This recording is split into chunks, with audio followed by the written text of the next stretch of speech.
What's up, guys? Coming to you once again from Titletown, USA, aka Philadelphia, Pennsylvania, because we world champs once again. Coming to you live on this Friday night, the first start of our holiday weekend, or as I like to call it, Black Panther weekend. Coming to you back on our regularly scheduled day, Friday, for one time only this year. I'm rocking out with Andre and Amina. So go ahead and reintroduce yourself, Dre. Hey, what's going on, world? YouTube world, and everybody listening. I'm Andre. Uh, excited to talk about what's going on today. I'm feeling the Black Power. I'm seeing people on the L with their gear on, going to go see Black Panther. I'm hearing good things. I'm seeing good things on social media. So, and I'm always excited to talk about what's going on with the NFL right now. Most definitely because my Eagles are world champs and I'm still hype about it. Let's go!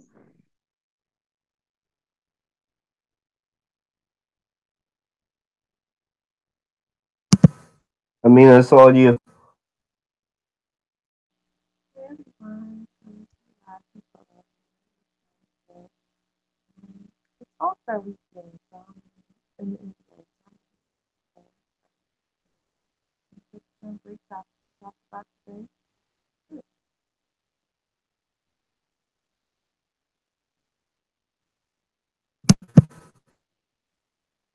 All right, y'all know how we always start this.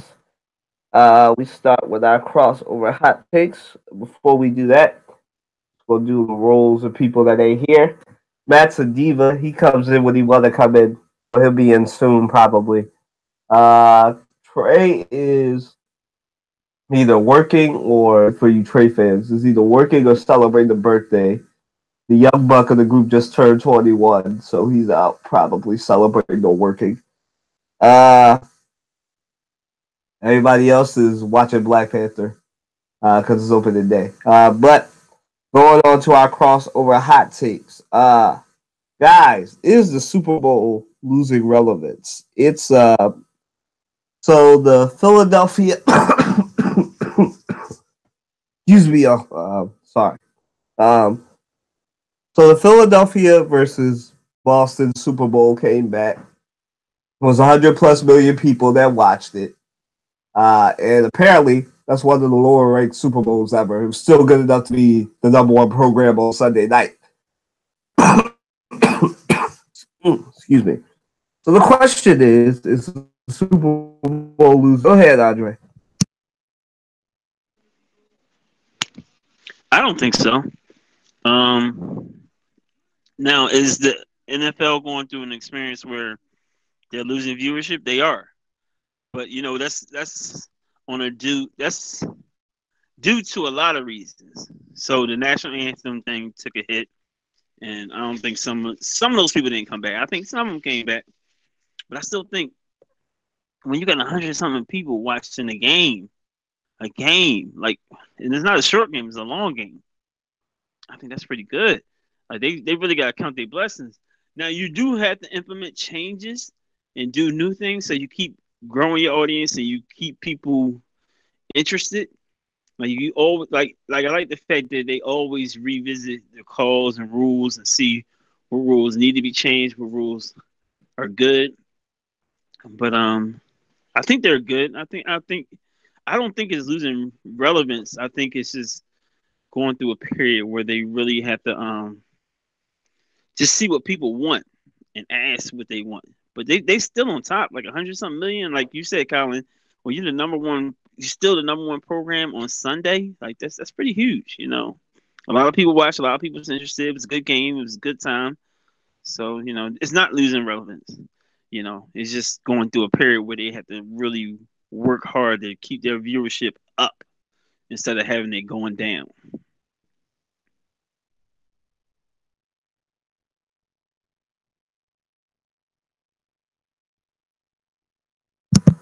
All right, Mina, go ahead.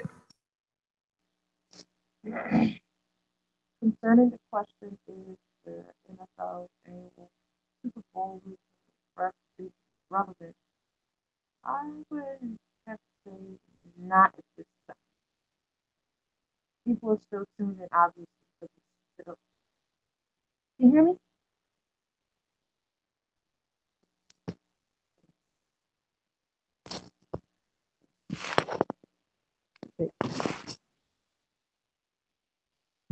Now I Can you can hear? go ahead. All right. Sorry about that. Concerning the question about the NFL's annual Super Bowl losing its relevance, I would have to say not at this time. It's still going strong as far as, obviously it's on every year, but ratings wise, it's going down. I think it's the quality of it. It's not on point like it used to be.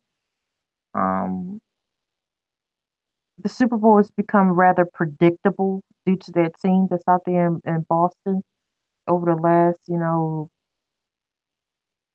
20 years almost on and off. So it's like you have the season, you go through training camp, preseason, regular season, playoffs. Bam. Most of the time that team is in the Super Bowl against another team, and it's like, okay, we kind of get to where the Super Bowl is gonna go every year. With that, the halftime shows are not on point like they used to be. Growing up, the halftime show was more anticipated than the actual game, and now it's like they have the most lame performers lately for the halftime shows. I mean, I have some better suggestions for them for that, but like, come on, like, the people to do the song in the beginning, the anthem. Who chose Pink? Like, for real. Um, third thing, football is not played like it used to be, where it's like a bloody context, or where it's all out, go out there, get the win. It's gotten soft over the years, and therefore it's impacted the game um, that are being played. Another thing, yeah. And also people are just losing interest. Not a whole lot of people right now, but a good amount of people are losing interest in football.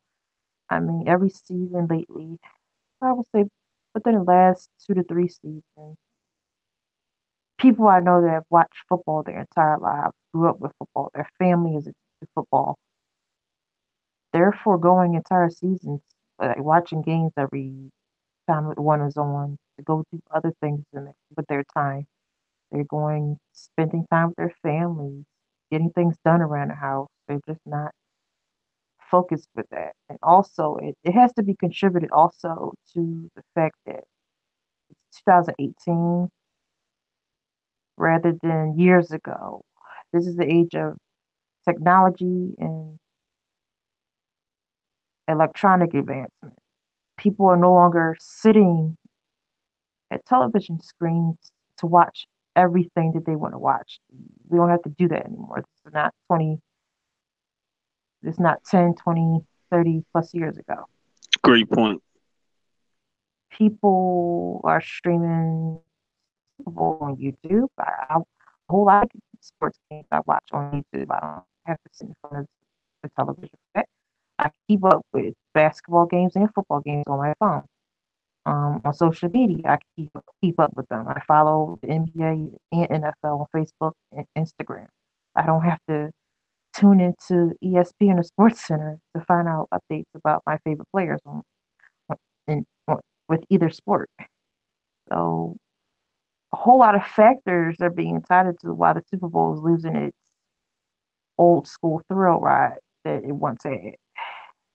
They could get it back, but it would take some better marketing, I would have to say, and promotion for the modern age, because the way that they promote the Super Bowl, it's pandering or catering, I would say, to an old school audience that's old and dying, for lack of better word. So the Super Bowl, in my opinion, still going strong. It's not totally collapsed, obviously, because it's on every year. But the severe noticeable changes I see going on with it that could be better, to be made better in order for it to be, once on top of once to be back once again on top of its game as far as being the number one sports event of the year. But that's what I got. That's what I think. I think Amina made some great points about as far as like who did pick Pink to sing the national anthem. Like really, like nobody's excited to hear Pink sing the national anthem. Like maybe the Pink fans are, but like I'm sure if you poll people, they'd be like, no. Let's get somebody new, younger, up and coming. Like why don't they? Like you said, I mean, it was great. Why don't you stop being so predictable and pick somebody that we would never think of? Like, yo, she just blew up. I can't believe she performing in the Super Bowl. Like, you really need to speak to young people and ask them, like, what would you watch? Like, what would you really want to see? Excuse me. They don't want to see Justin Timberlake, at the Super Bowl. To me, it was like, okay. But I wasn't excited to see Justin Timberlake. And I'm a Justin Timberlake fan, but he really didn't do anything to wow me. If you'd have brought him back with Janet, then I think you'd have drawn more attention. And that's still a thing. Like, why in the world did you allow him to come back, but Janet couldn't come back? She didn't rip off the thing off her chest. He did. So if he could come back, she should be able to come back. She's banned. Like, come on. She's banned from the Super Bowl. But they both were banned, so they should have let the ban from her as well. Don't you agree? I think that's a little racist, but we're not going to really go into that. And like you said, it's the fact that the Patriots are back in another Super Bowl. Who the hell wants to watch that? Nobody want to keep watching the Patriots get more and more rings, because now it just look like I don't care what you say, what the commissioner says or what the refs say. Looks like y'all pandering to them. Like y'all, the calls go to them. So y'all gonna be scrutinized even more. It's not balanced anymore. It's just like the Patriots and whoever else makes it to Super Bowl, or the Patriots don't make it one year, and then some other teams. Oh, thank God the Patriots didn't make it this year. They weren't playing well, but next year they're back on their high horse again. So it's just nobody wants to see the Patriots again. So they really want to get the ratings up. Make sure the Patriots don't make it back.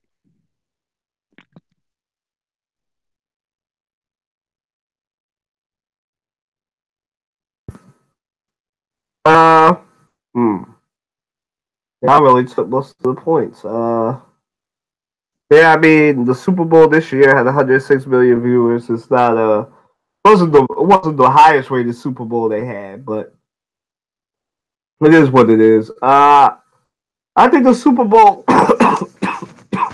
Excuse me. I think the Super Bowl is definitely somewhat losing relevance, based on what Amina and Andre said, but also because this was a weird year for the NFL.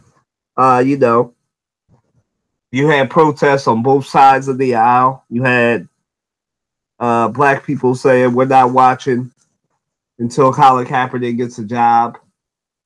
By the way, to most of you Philadelphia Hoteps, I know you mad. What else? You had that. You had the right protesting because they thought the game is becoming too liberal. Now, let's be real, football is a conservative sport, so they're not going to be making nothing more than safe picks. Let's be honest. Like, they're not going to bring, even though we may want it, they're never going to bring Janet Jackson back. They don't do. This is not basketball. They don't do progressive in the NFL.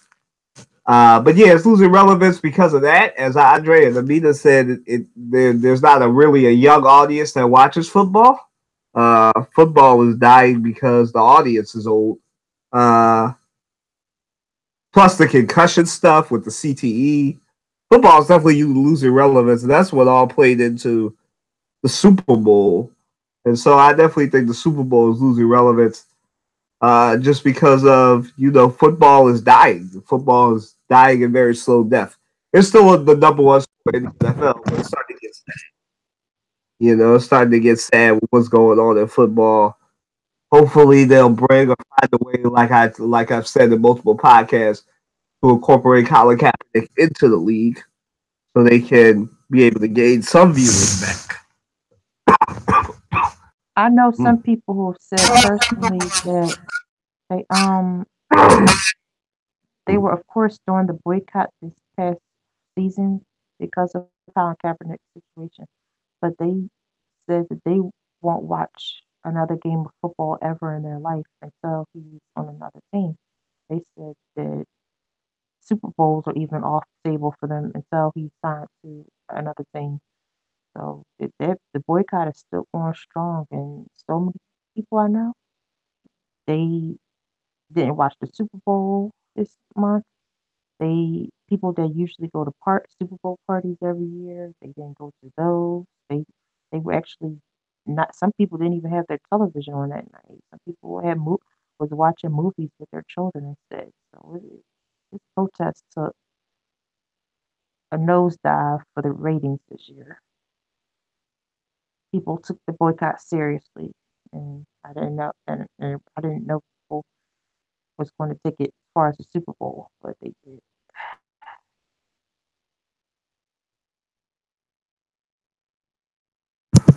That's so much BS Well, with that the Colin Kaepernick thing. I talked to a gentleman about the Colin Kaepernick, and he came more so from like a biased racist point of view. Like no, you in America and you got freedom of speech. I said, no, it's different when you black. I said they build jails for me, and I was trying to get him to even put that point out there, but he still didn't want to attest to that. I'm like, yo, you just got blinders on. And I'm like, I don't know how you kept blinders on. Like, you see black men dying by the hands of police, and nobody's going to jail. How in the world can you not see this and say this is an injustice? Like, it was a sports. It was not a sportscaster. It was a newscaster that said it. I gotta get the gentleman's name, but he said if white people don't see, and he was, I mean, this guy was pale as all day. The injustice that's going on in the black community, they're racist because this is blatant. It's not hard to see.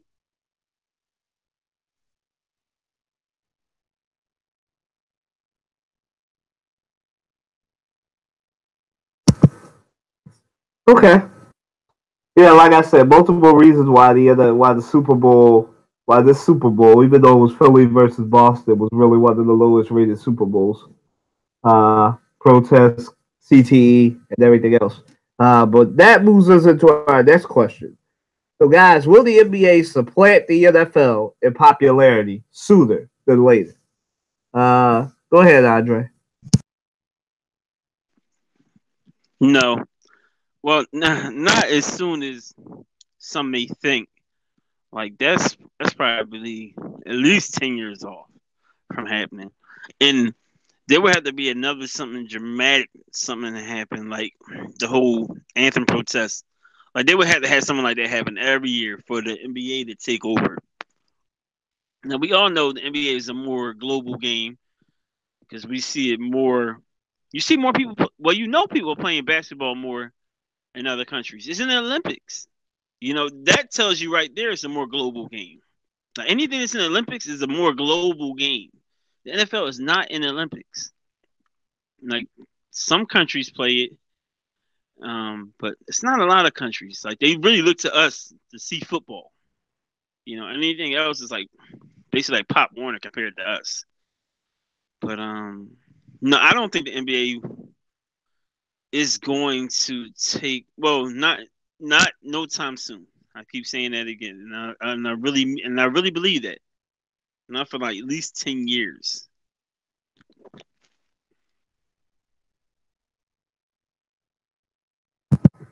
Amina?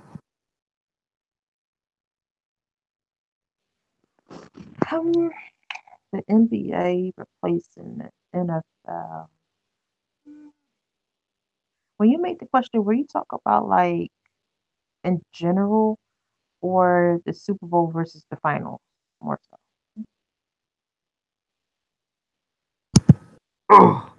Popularity. Okay, so it's more so a general question. I don't think so because some people watch football and don't watch basketball. Some people watch basketball and some people and they don't watch football. I mean, every sport caters to a sports fan's individual desires. So you have different types of people who watch one or both. Another thing, along with what you mentioned with the previous question, CTE, the Colin Kaepernick controversy that's going on, and also the frequent situation with NFL players getting arrested for various things, tainting their team's names and whatever. I strongly believe there's a shift right now between the NBA and the NFL. People pay more attention to the NBA. I mean, football season is only 6 months. Basketball season is 8. Basketball season has way more games and way more fanfare. As you all have mentioned, it's global. It's all over the globe. I mean, you got LeVar Ball over there with two of his three sons playing basketball in Lithuania. That's one of the Baltic states in Europe. Um, People outside of America, they watch football. Some of them, I know some people in England who do, but outside of that, it's not really a sport that people focus on, pay attention to. I think eventually what's going to happen is that the NBA will be the main focal point in American sports, and the NFL will take a back seat because the NFL doesn't want to progress. They want to hold on to old school values that existed in the 20th century when football was sports, the god of sports. And they don't want to progress as far as socially and politically. They don't want to openly discuss and have um, what's the word, to discuss and have results being done to handle things. They're not progressive organization. The NFL, to me, it put its own foot in its way as the years have gone on, and they basically killed themselves in more ways than a few. But the NBA is going to continue growing the NBA regardless. I mean, more parents are not even letting their sons play football. Used to, when we were all growing up, some of us out there grew up in the 80s, some of us grew up in the 90s and early 2000s, all over the country. There, inner cities, suburbs, there's always a little league football team somewhere in the neighborhood. Today, very rarely, seldom you will find that. But you still see young boys going to the park playing basketball as long as weather permits. You still see little league basketball teams with young children as young as 3 and 4. So it's even starting at a younger age. And my thing is, if parents are no longer letting their sons play football in record numbers, who's going to be available for future NFL drafts straight from high school or college? Who's going to be the players on these teams 10, 15, 20 years from now? It's 32 teams. Who's going to be, the future faces of the NFL? It's all a trickle down effect. So it's not going to happen immediately. I think it may, especially with the way things are going now. But we'll see. But I strongly believe it won't happen now, but we'll see when this current generation that's being born, by the time they're, late teens, early 20s, we'll see where the NBA compares to the NFL. But the NBA is expanding. They're opening basketball leagues in other countries. They're playing games now in London. Like, come on. Football is just catching up. So football is dying and basketball is living. Eventually, but not right now. It'll be a trickle down effect. It'll take at least one or two other major things in the news and the media for it to truly collapse. Some type of scandals or controversy situation. That's what I think for that.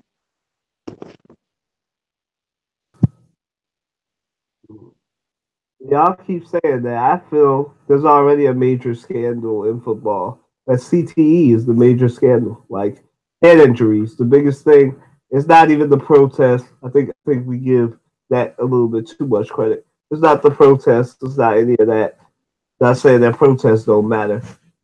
It's the CTE. What's killing football?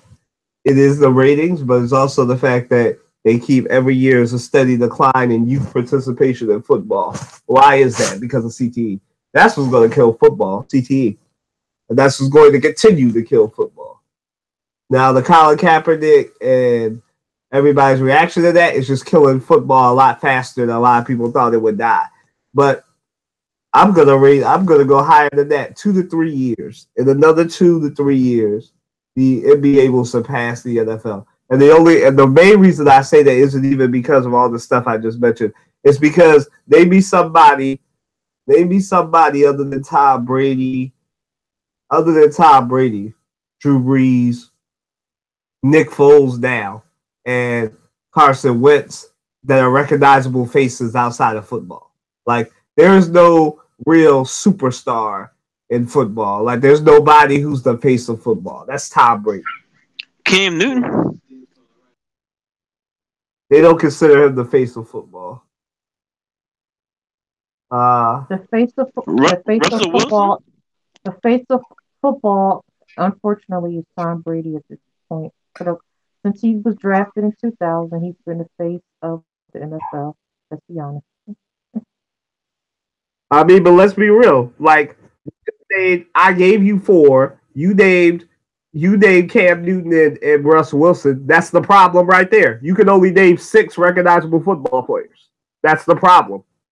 That's the NFL's problem right there. They're in a conservative sport, which doesn't really require advertising. They're in the old man sport. And most of them are quarterbacks, like offensive guys. But we do know Vernon Davis. He's kind of a face of the league. You've seen him more around with the commercials and stuff. And J.J. Watt. You can't discredit J.J. Watt because he raised all that money. Right, but even still, you just named about 10. That's a problem. Now, I raised you that, and if I asked you, they'd be recognizable basketball players. You start with Steph Curry, LeBron James, Kevin Durant. You'd be at 20 before the 2-minute mark. That's the problem in football.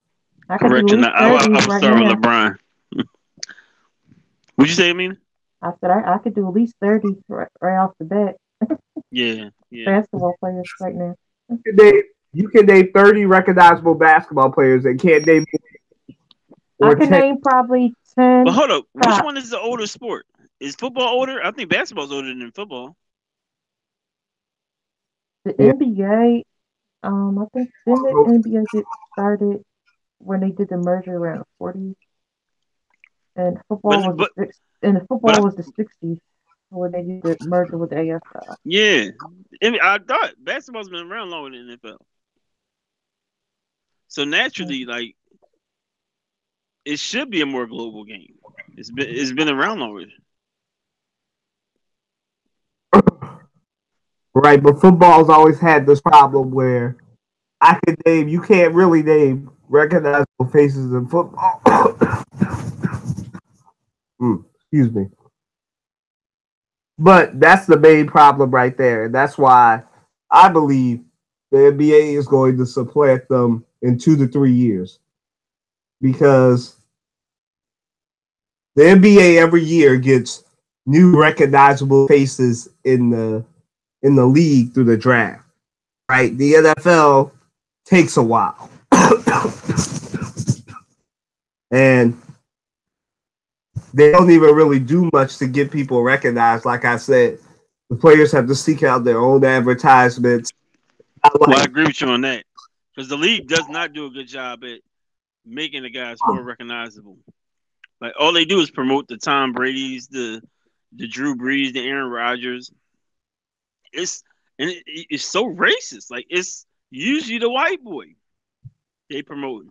It's rare that they promote like a black guy or something. Or if they do, they call him some kind of Russell Wilson thug is the and only black flashy. one they promote. Yeah, it's like they gotta have this model that they want. But like everybody doesn't fit a model. Like some dudes are out of the box. Give me a little Uzi type guy or something.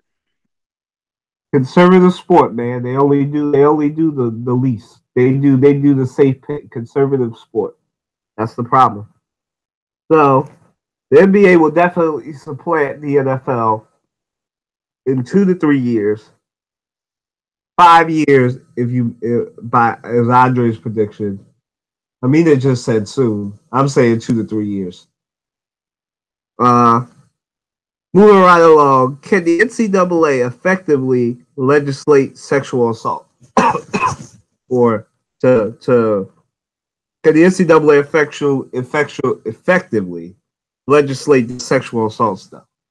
So we're talking about the Michigan State stuff, Penn State stuff, and everything else that's going on and will come out as far as it relates to college basketball, college football, and everything else. Go ahead, Amina.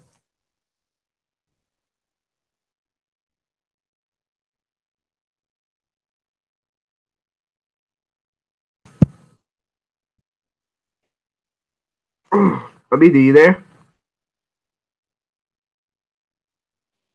Yeah, sorry about that. I was mute. Um, can the NCAA effectively legislate this sexual assault stuff? I would say they they can. We're talking about language. They can. It's possible. Effectively, we can see possibly, but the NCAA they've let stuff go under the table for years. I mean, when I was fresh out of high school, 7 years ago, it was the Penn State situation with Jerry Sandusky. Now we're having a situation, not NCAA related directly, but with the Olympics over there with Larry Nassar. Um, and I believe when I was growing up, it was one other major situation with them. Like I can't pinpoint it, but it was that with sexual assaults in sports leagues and organizations. I think they thrive on the misery of victims. I should call them survivors because victims mean it claims your life. Survivors.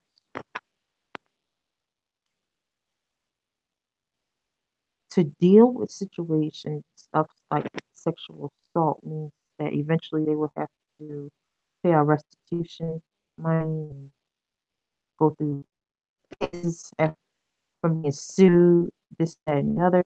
The NCAA doesn't want any of that attached to a thing. So they just shove things under the rug for their own, I guess, benefit. So they can if they change their thinking, but the NCAA is very conservative. They would have to totally change what they stand for and who they stand for in order for better to go on. But at this time, I don't see it happening, but eventually it may. But like I said, they would have to change dramatically in order for that to go on. Starting with allowing survivors to come forward without public bashing and to allow them to come forward in a safe environment. without being dragged about it. Stop protecting those who hurt people. That needs to go on too, no matter who they are. But they can and they should, yes, effectively. It would have to be proven that they can legislate situations to protect those that have been harmed. That's what I gotta say about that. Well, I'm gonna have to disagree. I respectfully disagree. You can't legislate morality. Like they tried it in the '60s and it didn't work. Like it got worse. These kids are out of control, and the best way to explain it is you can explain it. Like I, I guess I don't know how. I guess the culture you really got to change. Like let's sweep it under the rug and not really talk about it. That's you got to put stuff to the forefront like right away, no matter who it is, and you have to be very firm on your discipline. So whether it's the greatest coach you ever had, you got to come down hard on them. Or if it was the walk-on player that they got at Michigan State, what's his name? The freshman Brock Washington. Then guess what? He has to be disciplined to just like you would discipline anybody.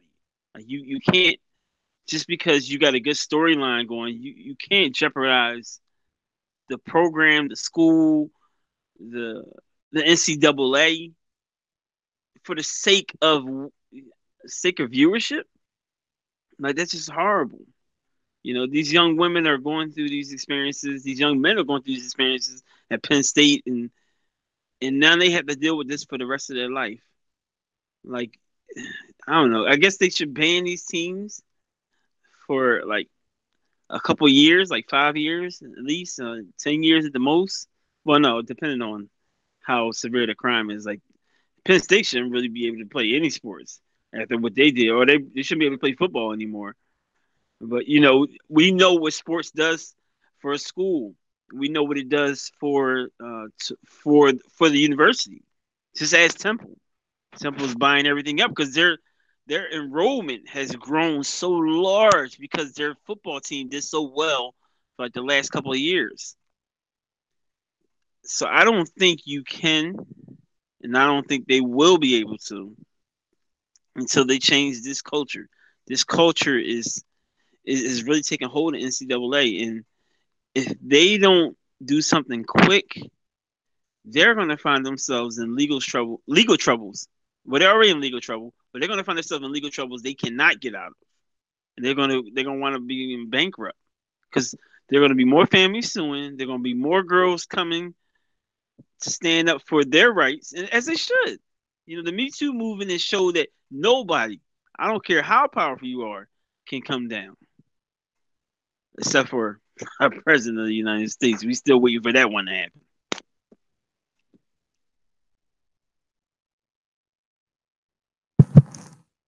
Well, I'm gonna have to disagree too, because I don't think the NCAA has shown in their history they can't legislate this stuff. I mean, you know, like I said on this previous podcast, they came down hard on Penn State, and at the same time they came out hard on Penn State, they knew about this Michigan State stuff, and they let Michigan State slide until this Larry Nassar stuff came out. So I can't just affect somebody. I can't expect a body that plays favorites like that to allow Penn State to suffer while Michigan State gets to slide for another 5 to 7 years after the Penn State stuff, you know. And you would have thought they would have learned their lesson after Penn State. But now just swept Michigan State under the rug until this Larry Nassar stuff came up, till Jordan Weber and others came out and said that they were sexually assaulted by them. Now everything's happening now because more powerful athletic women are coming out, and now the NCAA is in a bind because they can't do the Michigan State what they did to Penn State, because people like me would be saying, well, you know about the Michigan State stuff since you came down hard on Penn State. And unlike the Penn State stuff, this is in Michigan State is both football, basketball, and gymnastics. It's 3 sports. So you really can't legislate that. If you barely could do it right with the football program at Penn State and you play favorites there, why would I expect you to not play favorites here? But no, I don't think I'm going to respectfully disagree as well. I don't think they can legislate it because they've shown they can. They're not equipped to handle this. The NCAA can barely agree on whether the kids are amateurs or not. And that's something we'll talk about next week. This ruling, the fact that the FBI is about to come down on the NCAA. We'll talk about that next week. But yeah, so moving right along. All right, Amina, should your Warriors be worried now that Houston is the number 1 seed in the West? Go ahead.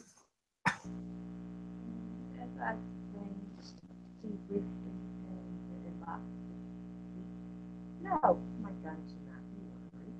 It is simply awesome. It's happening every season.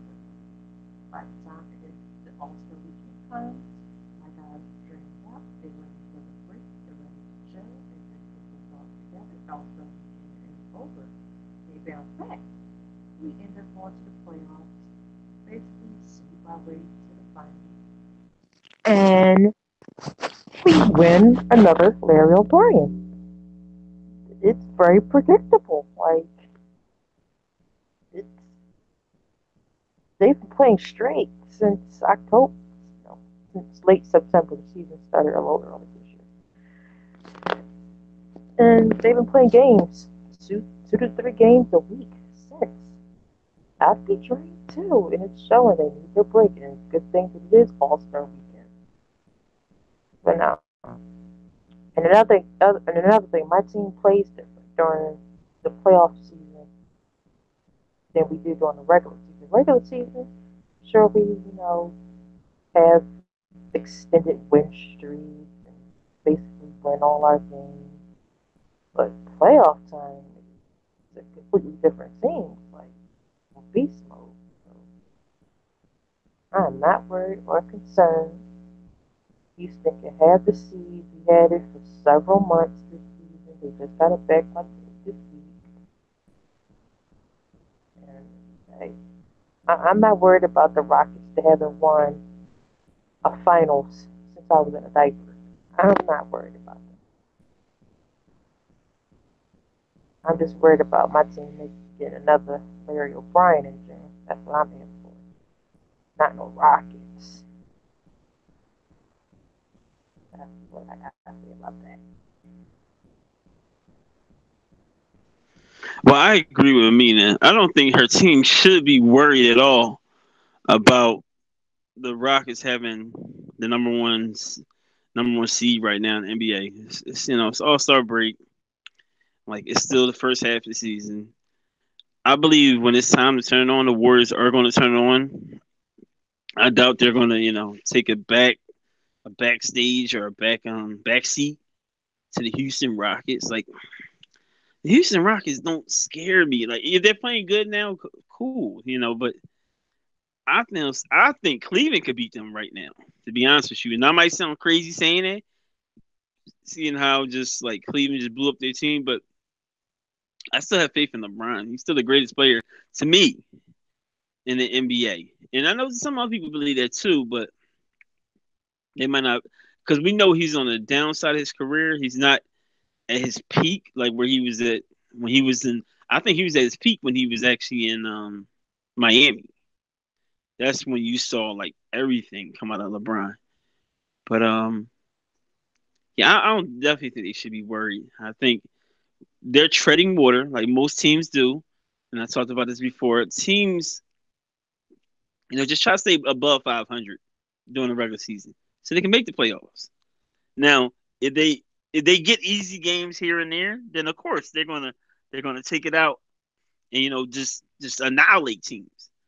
But they're not gonna go all out when you like, there's only so much you can give during the regular season, especially when you're in the playoffs every year, especially when you're in the finals every year. And they've been there, 3 years in a row now?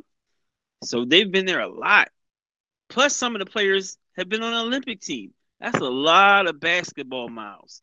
People don't take that into account, but you can only give but so much. Listen, your body is going to give out at one point. It happened to Michael Jordan. It happened to Magic Johnson. It happened to Bill Walton. You only can give so much during the season. And they're not going to go crazy or risk an injury just to have the number one seed. That's just stupid. The game is chess. It's not checkers. 82 regular season games alone. Regular season. I'm not talking about preseason, playoffs, or practices. I'm talking about actual games, ACL. If you make it to the playoffs, that means you would have played less than 100 games per season. That team's been in the finals for 4 years now. How about less than 400 games? So, they're fine. This happens every season around this time of year. For the last 3 years. You think around this time of year?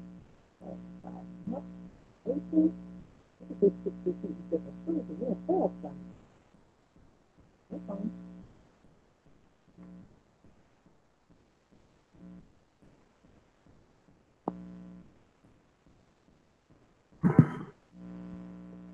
All right. Listen, I definitely think that the Warriors don't have anything to be concerned about. I agree with Amina and Andre. I mean, it's the freaking Rockets. It's not like Hakeem Olajuwon and Clyde Drexler on this Rockets team. Excuse me. Now, they do have to worry about Harden and Chris Paul, but, you know, it is what it is. I mean, the Rockets are 23-2 with Chris Paul and Harden play together, so that might be a little bit concerning if you're a Warriors fan. But the Warriors have 4 All-Stars to Houston's 2, and the Warriors should be able to turn it on. Like Andre said, it's a game of chess, not checkers. The Warriors learned from that year that they had the best record. You know, you don't blow your load in the regular season. So, and that's what's happening. They're not going to blow their load. They're taking time to get healthy, which is what they should be doing. And like both of them say, it's the All-Star break. You know, you take your time, you get healthy, and you get ready for the playoffs. And that's what they're doing. And they're taking the page out of Greg's television book. Yep, they'll be in their 4th straight finals, and they'll probably win. So we're going to move along to our next one. Guys, what's your reaction to Lane Johnson saying the Pats? Excuse me. What's your reaction to Lane Johnson saying the Pats are a fear-based organization? Go ahead, Andre. Yeah, they're definitely a fear-based organization. We've seen that at Super Bowl. In fact, on the media day, these guys are acting like robots. Like, just when they get their questions, period. Like, you can see the only one you see is comfortable is Tom Brady, because you know he knows he's the man and he knows his spot. But the rest of those guys, man, like, they're not speaking freely. They know they have Belichick to answer to. The great Belichick, and God forbid, like, he bench him or send him. You know, you got your player on a national anthem. Butler, his last name Butler, ain't it, Colin? Correct me if I'm wrong. Crying because he can't play in the game. Like, yeah, it's Butler. Like, I don't. How do you have your players being fearless and ready to conquer this thing if they in fear of their own head coach? You should respect your head coach, not fear your head coach. Like, and that's the kind of culture I think he breeds over there. And, you know, Dougie P is not like that. You know, he's respected. First of all, because he played the game. It's a certain different level of respect when you know your coach went through this and he's got longevity in the game. Not just your coach is a winning coach and he has longevity in the game. Now you just got expectations. That's all that you have. But I agree with Lane Johnson. They're a fear-based organization and they lead with like an iron fist. It's like a dictatorship over there. There's no democracy to them. Now our team is a democracy. We're going to work together.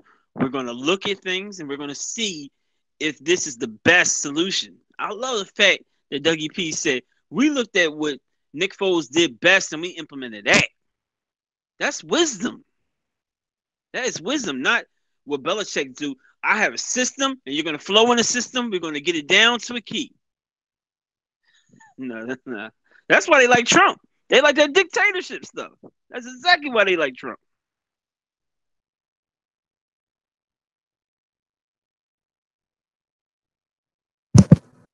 Huh. We're going to try and save the politics until our last question. But yeah, definitely, I definitely feel that. Go ahead, Amina.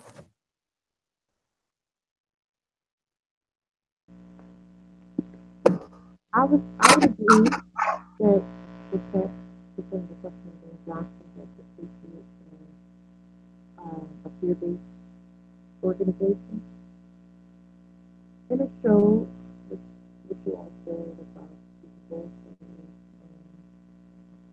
this month, and it was all over Bill Belichick's face the entire game. I know I missed it, I think in the last conference, and maybe the one before that as well, about how the entire game, his aura and demeanor along with all the people.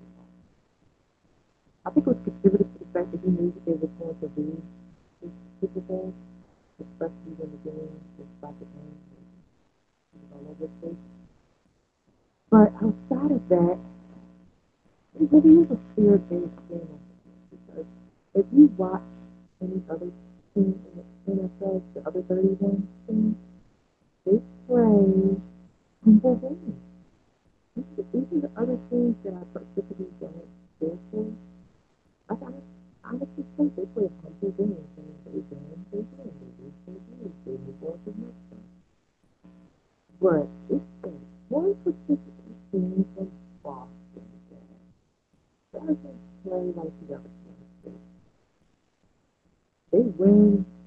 I was like, we won another game. We won another playoff. We won another Super Bowl. But if they lose, it's like the losers. It's like this is the most ugliest side of himself. He doesn't. He's not open to changes. He's not open to different ideas. It's all about Bill Belichick and the system over there. Pitchers. I be feeling bad when I watch the NFL draft on TV and I see that somebody got drafted to the Patriots. I'd be like, well, that's not a person's going to suffer in their career. They have to play for this system or else. So ridiculous. Everyone knows their position. Unfortunately, they know their place, so to speak.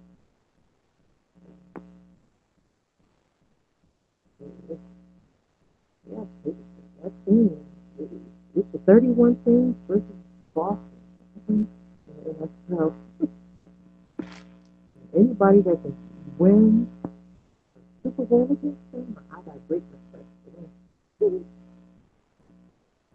Sure, that Bill Belichick, the fear Texas thing.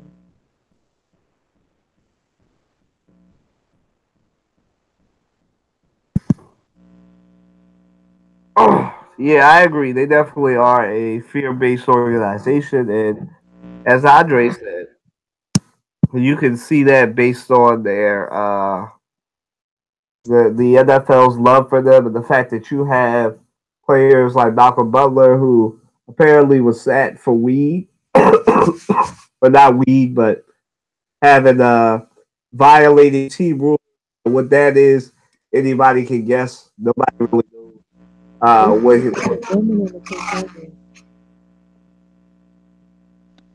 The man was probably in pain. That's probably why he violated the rule. Like he went against it. He probably was smoking some weed to to deal with the pain from practice or something, or dealing with Belichick in his head. He probably was trying to get the Belichick out of his head and get his own head back, get his own voice back. True. But you know, he was crying on the field because he couldn't do anything, and like we said a couple podcasts ago, I mean, it really came back to bite Bill Belichick. I mean, I guess the Eagles, I guess they felt we would just roll over, but they were wrong. My left tackle, yeah, that's my. Y'all got your quarterback, your wide receiver. We got our right tackle. Our right tackle had one of the best. Now we're only in the second month of 2018, and I'm ready to say this. Lane Johnson had the best hot take of 2018 so far.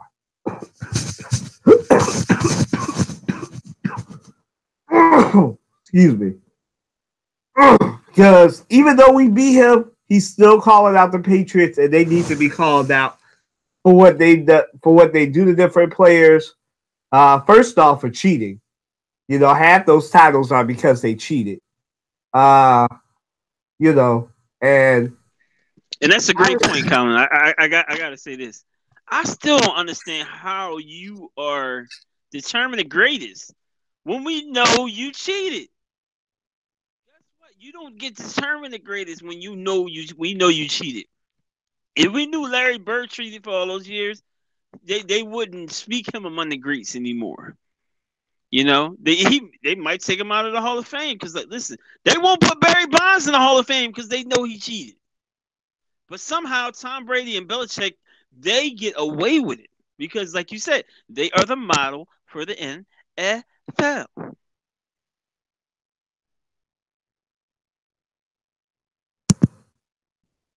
But yeah, they're definitely a fear-based organization. I love my right tackle for it. I love the fact that it's becoming divided once again. The Philadelphia versus Boston is the rivalry is on again, and it's great. It's great to see. We can always say we beat your best team, and they'll never have a response for it. We really should have 2 championships. We would have 2 if they didn't cheat, you know. And yeah, I mean, really all I really have to say. You got that right. We would definitely have 2 titles if they didn't cheat. I mean, we are.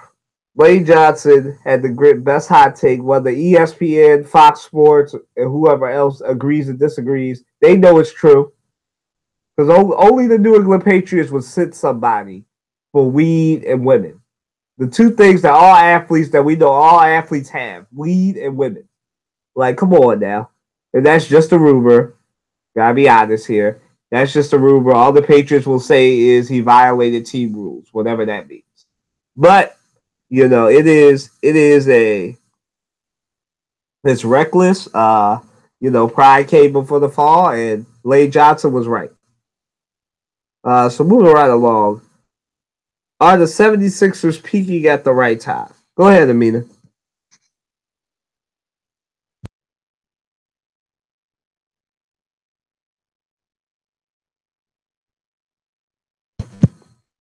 Amina, you there? Yeah, I'm here.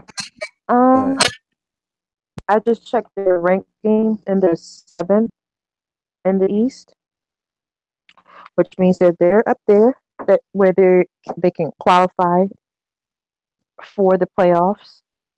Just keep working on that quirk they got with closing out games, and I think they'll be fine. But they are peaking at a great time with the roster they have. They're young, they're durable, and they truly want to succeed. Like, this is a special team.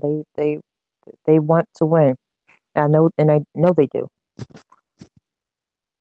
and they have the potential to win. And the fact that the Sixers have came back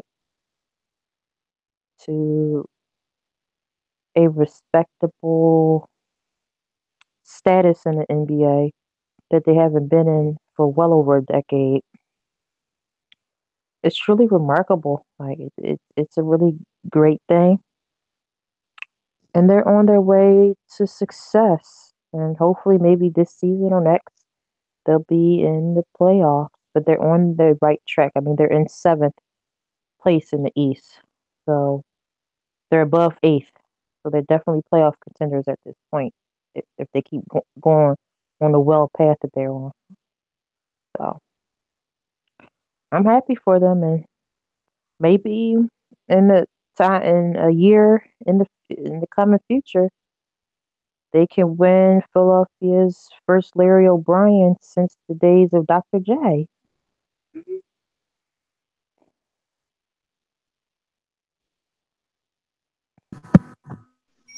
I agree Go with ahead, Mina. Andre. They definitely peaking at the right time. The only thing is they had to keep it going.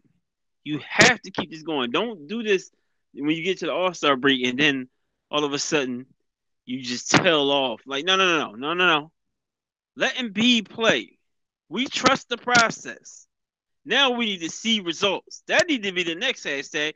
We need to see results because we've trusted the process for a long time now. We've watched you tank.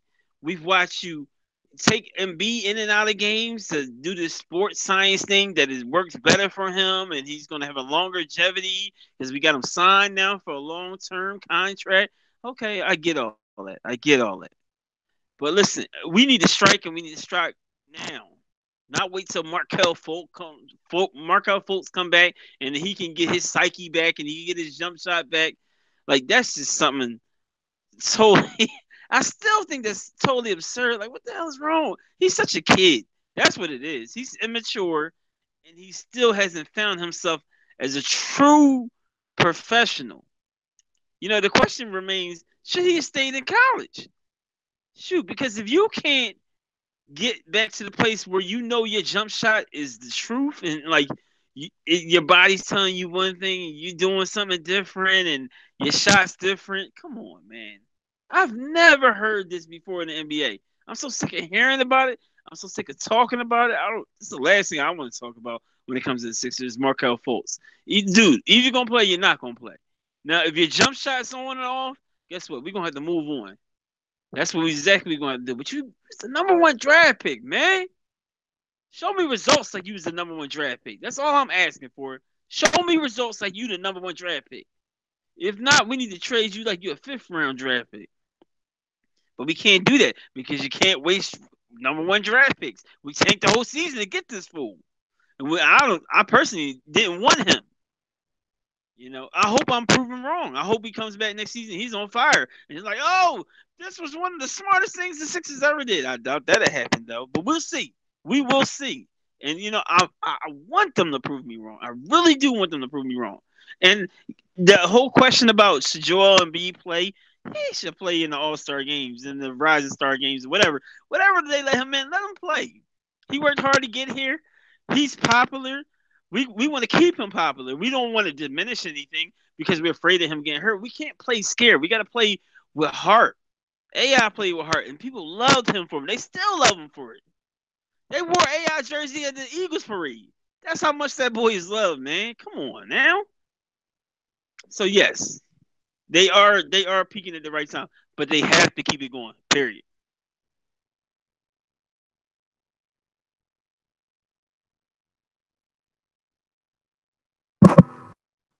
The Sixers need to take the Sixers are definitely. I agree with everybody. The Sixers are definitely peaking at the right time.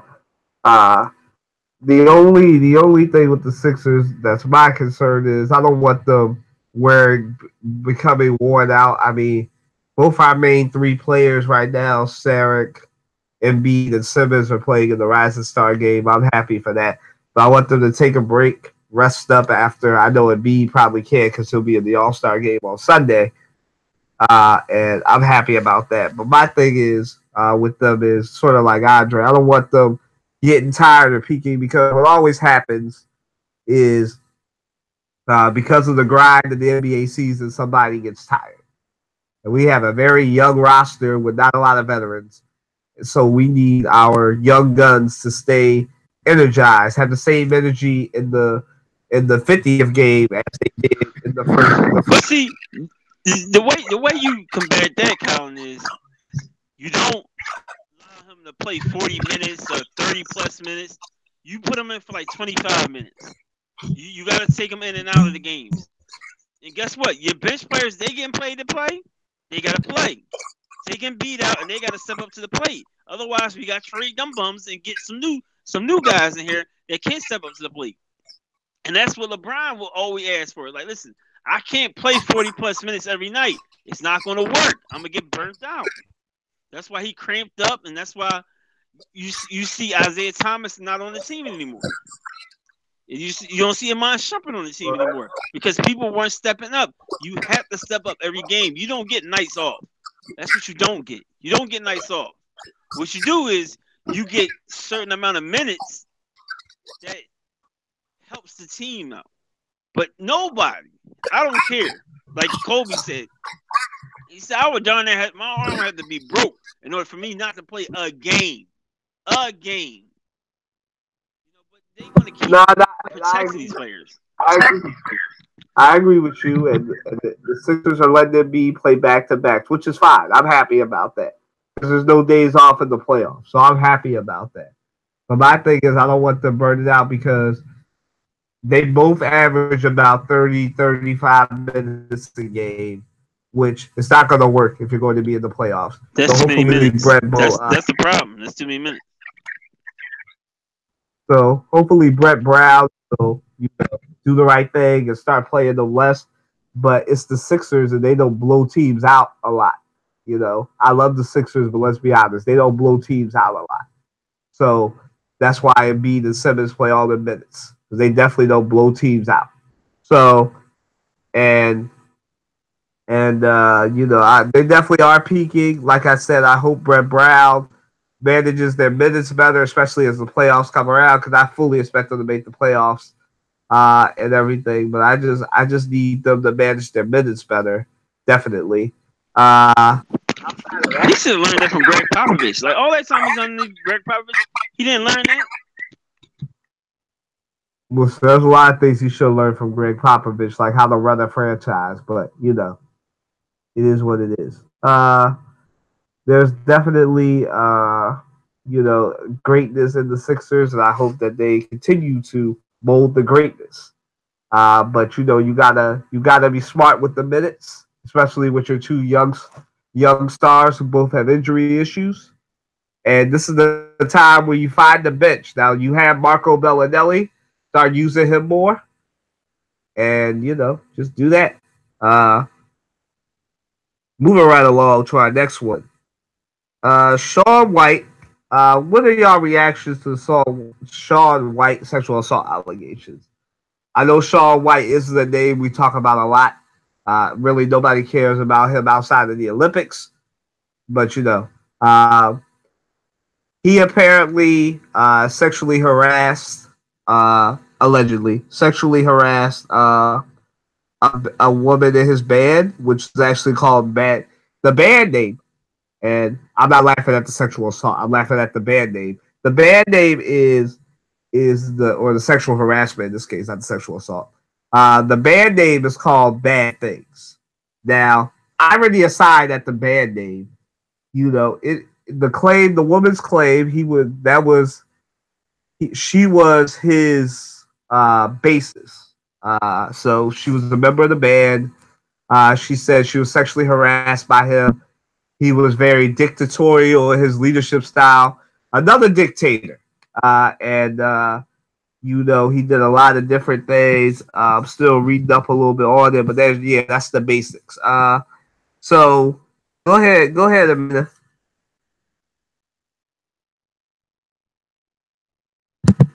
Your reaction to these allegations. Go ahead, Amina. Amina, you there? Yeah, I'm here. I'm not too up on whatever he said or did, but it's just, to me, sounds like it's another one of these situations that's going on out here. People don't know what to say, when to say it, don't know what to do, when to do it, and it's just a mess. and for it to be tied to the Olympics, hey, does he want to be, another Larry Nasser? Huh? This mess gotta end. This should not be a part of U.S. culture at all. Okay. So I got some more for you to react to. As I said, I'm reading these allegations as we're talking about it. So Okay? she sued him in 2016, and as most famous people do, he settled the case. And She's now that I know, sorry for cutting you off, but now that I know she took money, I can't vouch for her because my thing is, once you take the money, Well, hold up. I'm not finished. What was a part of that case and what she's still alleging currently is that he sent her, for lack of a better term, dick pics. Uh, he sexually, like I said, sexually harassed her. Did you just say what I think you said? I did. I did. I did. Because I can't. What else? What else are we gonna say? And Peter, for our older audience, he sent her pictures via text through of his penis. For those people who didn't understand that reference, yeah. So he sent her illicit pictures and other things. He thought she wanted the D. He was just trying to send her the D. Yeah. So, and this has been going on for at least 7 years. Go ahead, Amina. just a bunch of mess. Next question. So I'll comment on it. he deserves community service. That's what he deserves. He needs to be a spokesperson now for against sexual assault. They should make a prime example of him. They should give him like a year community service or 2 years or something severe. So he really is sorry for what he did. Now he has to speak out against it, and he has to go to engagements. He has to answer tough questions from reporters and things of that sort. And like Amina said, once we can't really vouch for her anymore since she took the money, because it's like once you take the money, it's like you compromise your morals for a dollar sign. If you didn't take the money, then we know that you morally, like morally there's something deeper than money. Like no, this is just wrong, and I don't want this to happen to anybody else ever again. But when you take money, it's just like, yeah, it was bad, but it's not that bad. I got the money, I'm cool. So he should definitely serve community service. He should do a formal apology. I mean, I know he's did an apology, but it's after like they kept harping on it because at first he just dismissed it as gossip, and he should do an apology talking about that. What I said before was horrible for me to dismiss it as gossip. That's not right for any man to do, for any boy to do. He should go speak to young men. He should go speak to young women. And he should educate himself and educate others on why sexual assault is bad and what can happen in the worst case scenarios and the best case scenarios.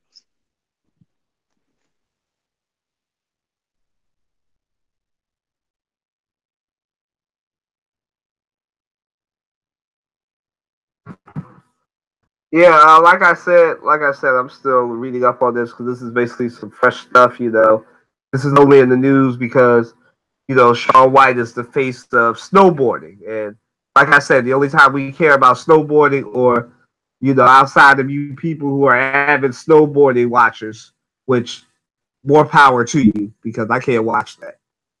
But you know, uh, most people because he's in the Olympics, obviously this stuff is more. The people want to know why can't you watch it, Colin? I don't watch snowboarding. It's a little bit too boring for me. I don't like watching people go in a straight line or straight lines down the mountain. I really can't do it. The comments of Colin are only Colin's own. They're not a reflection of. Listen. If that's not an accurate description of snowboarding, I don't know what is. I like snowboarding. My brother was an avid snowboarder. So I know about watching people go in straight lines or crooked lines or semi-straight lines down the mountain. I've watched it for about 6 to 7 years. I watched it because my brother had this phase where he thought he would be a snowboarder or a skateboarder. So I had to watch 6 to 7 years of face plants down mountains, on inclines, stuff like that. So, I speak from firsthand knowledge. So, that's why we're here, because Shaun White, he is in the Olympics. He's trying to, have his Michael Phelps moment, but obviously you can't have your Michael Phelps moment when you have stuff like this over you. And I am, like Andre said, he definitely needs to be a spokesperson for sexual harassment, if nothing else. He definitely needs to do more. And as athletes, even though we just talked about this earlier, like how we hold our athletes to higher standards. And I don't mean to say this, but as somebody who is a face to some people of snowboarding, he definitely needs to be held to a higher standard, not any higher standard than we hold our 45 other people to. I'm not saying that, but he definitely needs to learn a lesson besides just, oh, all I did was pay her a fee and now I get to go do something worse to the next person. No, there definitely needs to be a price paid for this, and hopefully that price is the rest of his sports career. And I never call for anybody losing their job, but this is basically his last Olympics. Like I said, he's old. So hopefully he will fade into the sunset, and we'll never have to hear the name Shaun White again. So moving right along, guys. Are you guys interested in the NBA All-Star Game? Did they do enough to freshen it up to make you interested? Go ahead, Andre. It's funny. I'm always interested in the All-Star Game. I love basketball. It's always will be and always has been my number one sport. It's the best sport I've been played and been good at. Like football was okay, baseball was much better, and basketball, I was, I'm not saying I'm a great player. Don't get me wrong, but I'm saying I could excel at basketball naturally more than I could in any other sport. Every other sport, I would have to study all the basics and get it down and keep doing it like a million times. Not to saying I don't have to keep practicing at basketball, but it came naturally and easier for me as I just played. Like I just understood the game better. I caught on to the concepts better. And I just stayed all day on the court. It was so much fun to me. Yeah, I'm so excited about the All-Star game, but I still don't know all the details to the All-Star game. I know it's Team LeBron against Team Stephen, so I guess they're choosing teams, which is it's kind of interesting. I look forward to that. The only thing I want to see is that they compete like right away. Don't wait to compete like in the fourth quarter. Like, cause start taking it back to the old school days.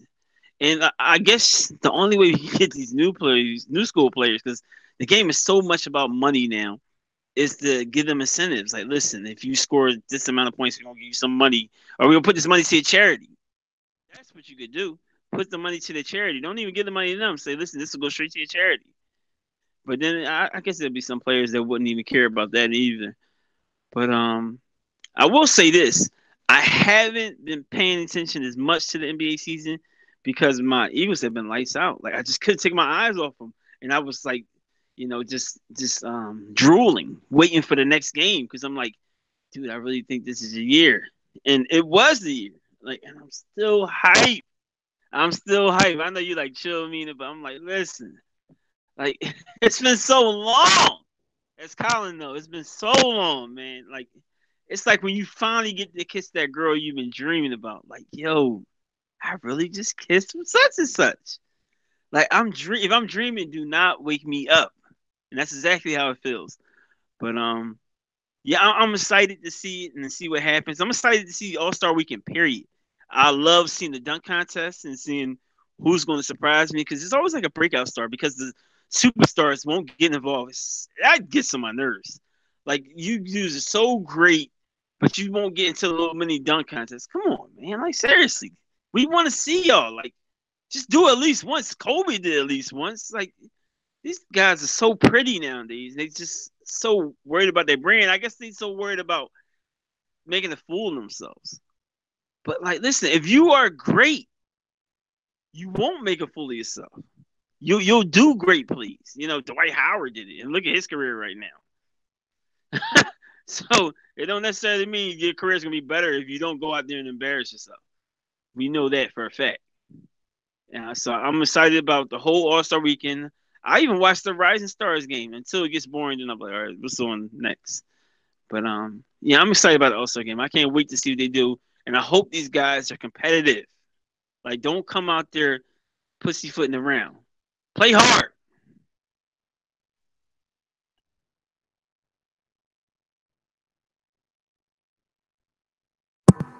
Amina?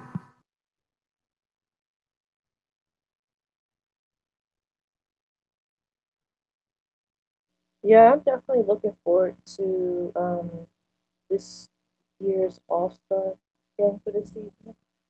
It's a different twist.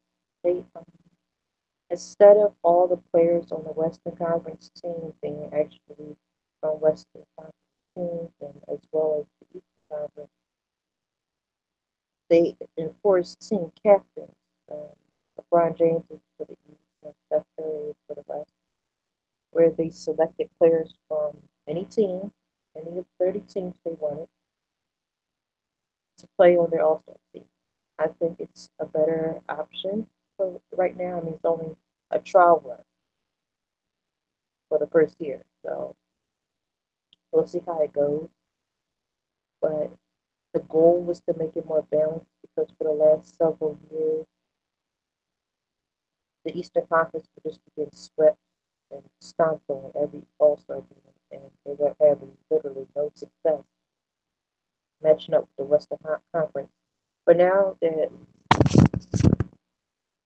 both teams have members that represent both, excuse me, conferences, it's more balanced, as I said, because you get to have different playing styles from different regions in the country playing with one another and against one another to introduce people's role playing style as an individual more so as a conference. And you have some great players playing this year. Got Kevin Durant, Anthony Davis, and a bunch of other people. DeMarcus Cousins was good again, that in, and a bunch of other great players that truly deserve to be there, that put in their work in their careers, put in work extra this season to get this far and get in this great All Star game. Like it'll be at the Staples Center out there in LA.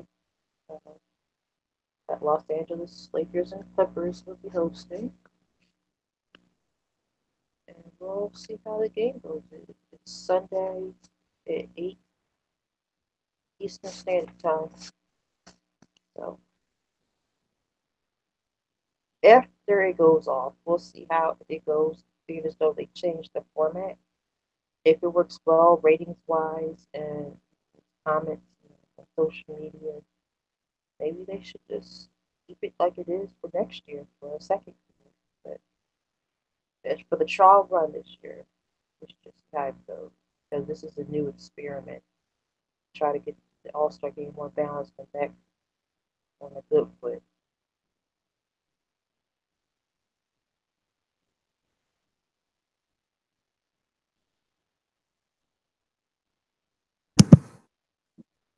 All right, yes, I am very much interested in the Super Bowl. I mean, not the Super Bowl. Ooh, my God, the All Star game, and I'm like Andre. I'm a and Amina basketball connoisseur. I need to watch basketball in my life. I watch basketball more than I watch football. And I'm interested in the All Star game. They've done enough to pique my interest even more with the team captains and taking it more street. When I actually going in the streets, if you know what I mean. So I'm definitely for that. Uh, and I feel like that will do a lot for the NBA All Star Game. I'm glad that they're trying to pay them this year to make the game more competitive because the All Star Game has become a little bit sad the last few games with them just not playing defense and doing enough. So I'm definitely for more of that, more defense in the game, more competitive All Star game. So that will be great. Yeah, so I'm definitely interested. Moving right along. If Matt was here, he'd be doing this baseball hot stove. But the most important thing is, pitchers and catchers reported this week on Tuesday, I believe. Yu Darvish signed a, I think, 4-year, 140 some $1 million deal with the Cubs. For those of you that don't watch baseball, they get paid a lot of money there. Let's go Phillies! Let's go Phillies! A lot more than your favorite basketball player and football player get paid. And so, all right, that's baseball hot stove. So, all right, to our next to last question. Should WNBA athletes be paid equally to their male counterparts? Now, it came out that, and I think we've all known this, but WNBA players don't make as much as the NBA players. Stop me if you heard that before. They make $72,000. I think it's the annual salary in the WNBA, and I think the lowest salary in the NBA is $2.2 million. So the question is, should WNBA athletes be paid equally to their male counterparts? We will start with the woman. Go ahead, Amina.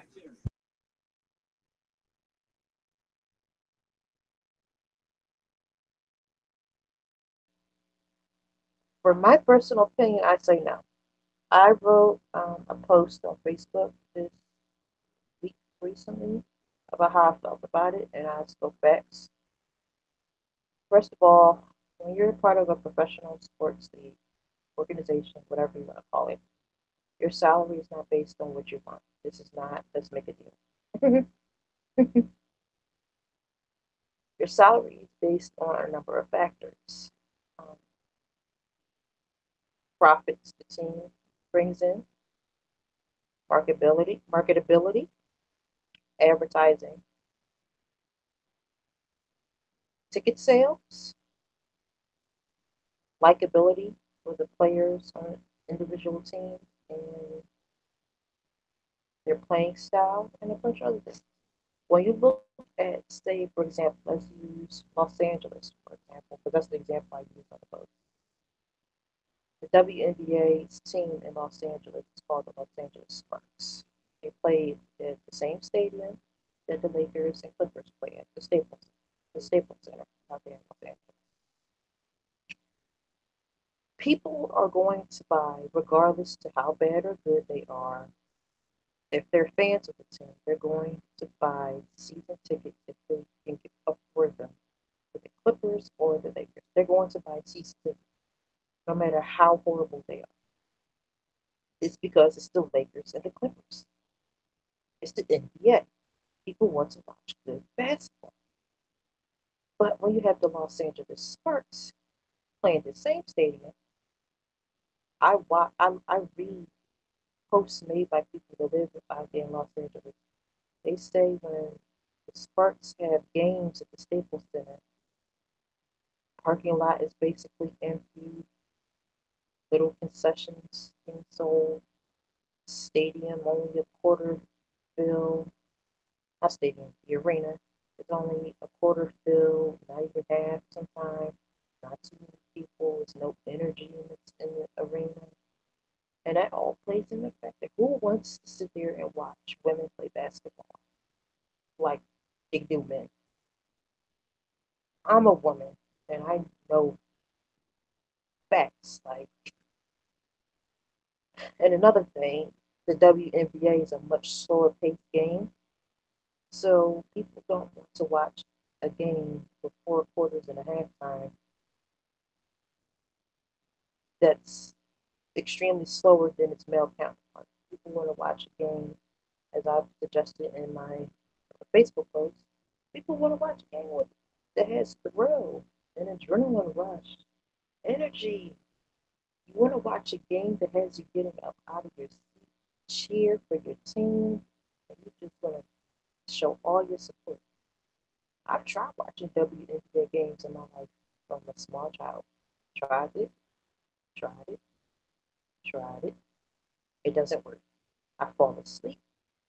I end up watching something else. I end up turning the channel. Hell, sometimes I end up turning the TV off. Did you say you fall asleep on them? Because it is dead daggone boring.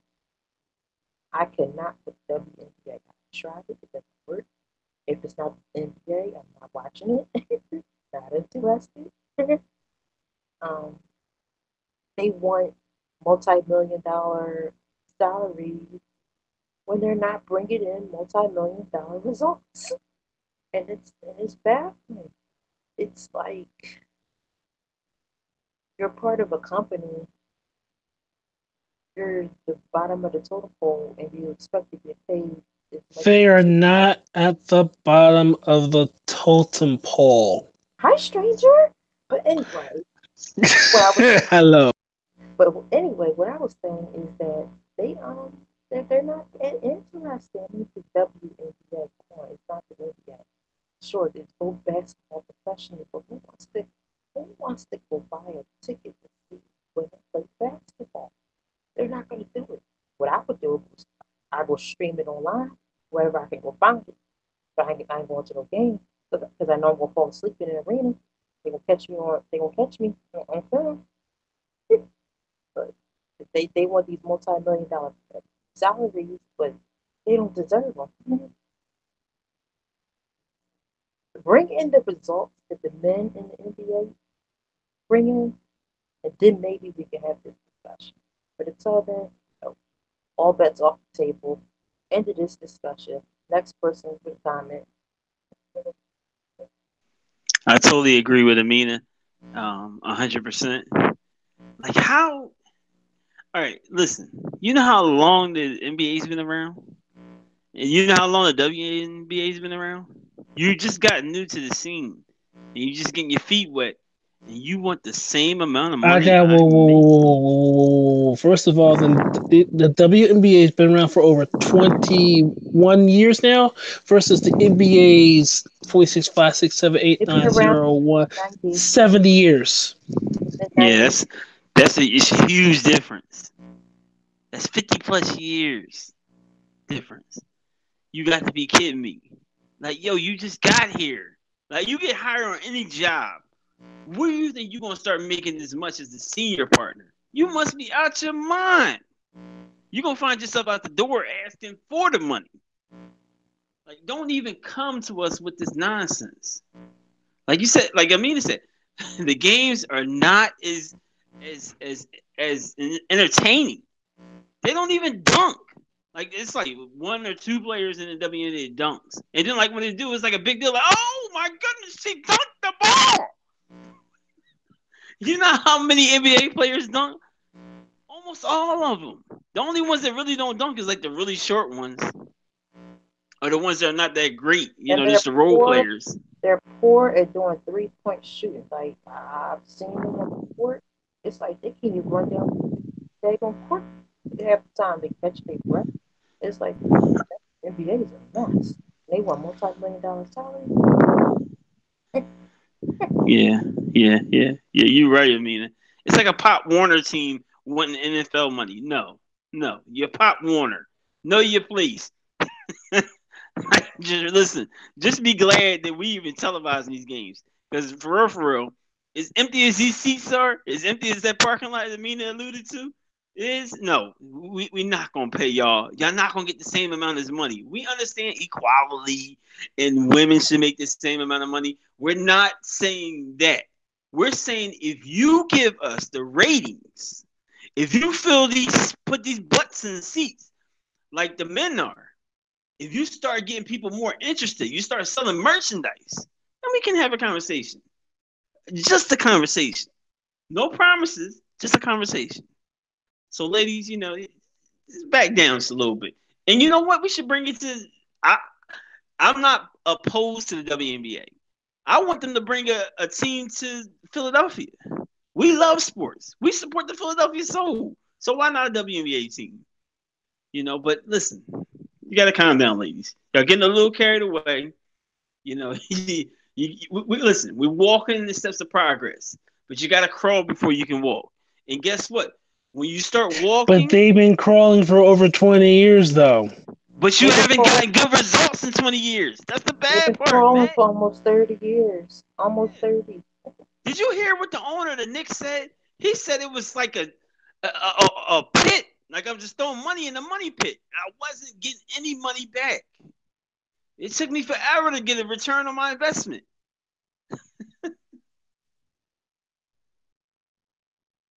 All right. Let's put some perspective. I mean, I got one person who threw the league under the bus. I got one that's almost sounding kind of like mean. But let's put some perspective in this thing, okay? First things first. The Women's National Basketball Association, albeit, is small. To ask for to be paid just as much as the men on the NBA, it's comparing apples to oranges as far as dollars and cents are concerned. Now, yes, the WNBA is under the umbrella of the NBA. However, remember, let's put this into perspective now. And you all both alluded to this. Revenue, how much the league is making. Now, you said, I think, that the owner of the Knicks, although he's an idiot himself, it took him forever to finally make an investment in his return on his investment with the Liberty. Now, bear in mind, yes, watching the men's basketball versus women's basketball is different. The styles are different. The way they play is different. But I mean, yeah, only two women in the NBA, in the WNBA. The 3-point line is closer. The ball is smaller. How y'all want the same amount of money as the men? Y'all not even doing the same work. Slow your roll, mate. Hold down. I think you brought that up too, because remember, men, like I said, men play different than women. We get this, okay? Yes, the ball is smaller because their hands are smaller, with the exception of some people. I mean, the court's the same regulation, albeit the 3-point line's different. What people are you talking about, man? Well, I'm not gonna name names in this podcast. I'm not gonna name names here. No. Brittany Grenier, but no. But other than that, okay. To see here to say I want to be paid in par with the NBA, I'm not gonna say it's a joke. I'm not gonna go that far, but let's be realistic here. Yes, if you want to be really paid, you have to go overseas. Unfortunately, here in good old US of A, wage inequality is a real thing, particularly when it comes to men and women. It is a real thing. Now, again, we cannot compare, from a financial standpoint, we cannot compare apples to oranges because the NBA is a huge business. Now, could monies be diverted from other funds to give women more salary? It's a possibility. I personally do not know the structure of how the NBA works as far as that. But women do get paid more overseas, unfortunately, because it is more widely accepted outside the country, outside of the U.S. But unfortunately, due to I'm trying to find the words here, the prominence of men's sports, i.e., a la the NFL, the NHL, the MLB, just to name a few, it's that's something that we see a lot of. Now, yes, there is the LGPGA. I said it wrong. LPGA. There is the women's national team, which, by the way, is a lot better than the men. A whole lot better. And I'm kind of ashamed of the fact that the men are not even in the World Cup. Morons. You know, that part, yes. There are leagues out there for women, and they do exist, but you either barely hear about it or you do hear about it, but it's like, okay, this is something for women. This there, but also you have to look. But also, you look at the marketing side of things. You got to look at the business model of it, and the whole bit. Now, WNBA man, you sound like a chauvinist. This is something for women. oh, eat it and burn, okay? Eat it and burn. Look, I'm trying to be careful with my words here, so fuck your ass. But the business model is similar to the NBA. It's similar, but you looking at the summer. It's in the summer, and you're kind of competing with MLB. With that being said, I think, and I really do believe this. Most of the men unfortunately will not watch women's basketball. Unfortunately, for whatever reason, I myself, I have watched it. I watched it before. It's a very good product, particularly if you're trying to learn the game the right way. Because again, they can't. Not a lot of them can dunk in the first place, mostly because of height reasons and the like. They can't. But you want to watch, how to lay up a basketball, for God's sakes. Fine. I mean, it drives me nuts how they shoot, but it is what it is. But if you want to watch how basketball is fundamentally played, then the WNBA is the best way to go, because the NBA ain't gonna get there. Albeit women's basketball does lend itself to blowouts, unfortunately. But it is what it is. So it's just here to say, okay, they should be paid on par with men. I disagree. If you watch the Spurs, you'll see the fundamentals. Greg Popovich don't play that. The Spurs are different. The Spurs are different. We all know this. We're talking about the NBA and the average. The Spurs are an anomaly. But to say women should be on par with men as far as pay, I agree with it 100%. However, if the product is making, whatever the product is making, okay, that's how much that's how much you get from said product. That's in any business. Like if you make it, if your business is making $100, chances are you're going to get a good chunk of it. Say, I'm going to just say for our sake of argument, 40 out of 100, versus a bigger product making 1,000. You're going to at least get $450 just for that. So, but you see my point. So, I'm all for it, but let's take a look at the size and the structure of both leagues accordingly. So we can't sit here and say, well, I get paid more. Let's take a look at the size of it before we can start, saying, hey, pay me more because you're forking it up, because you're making money hand over fist.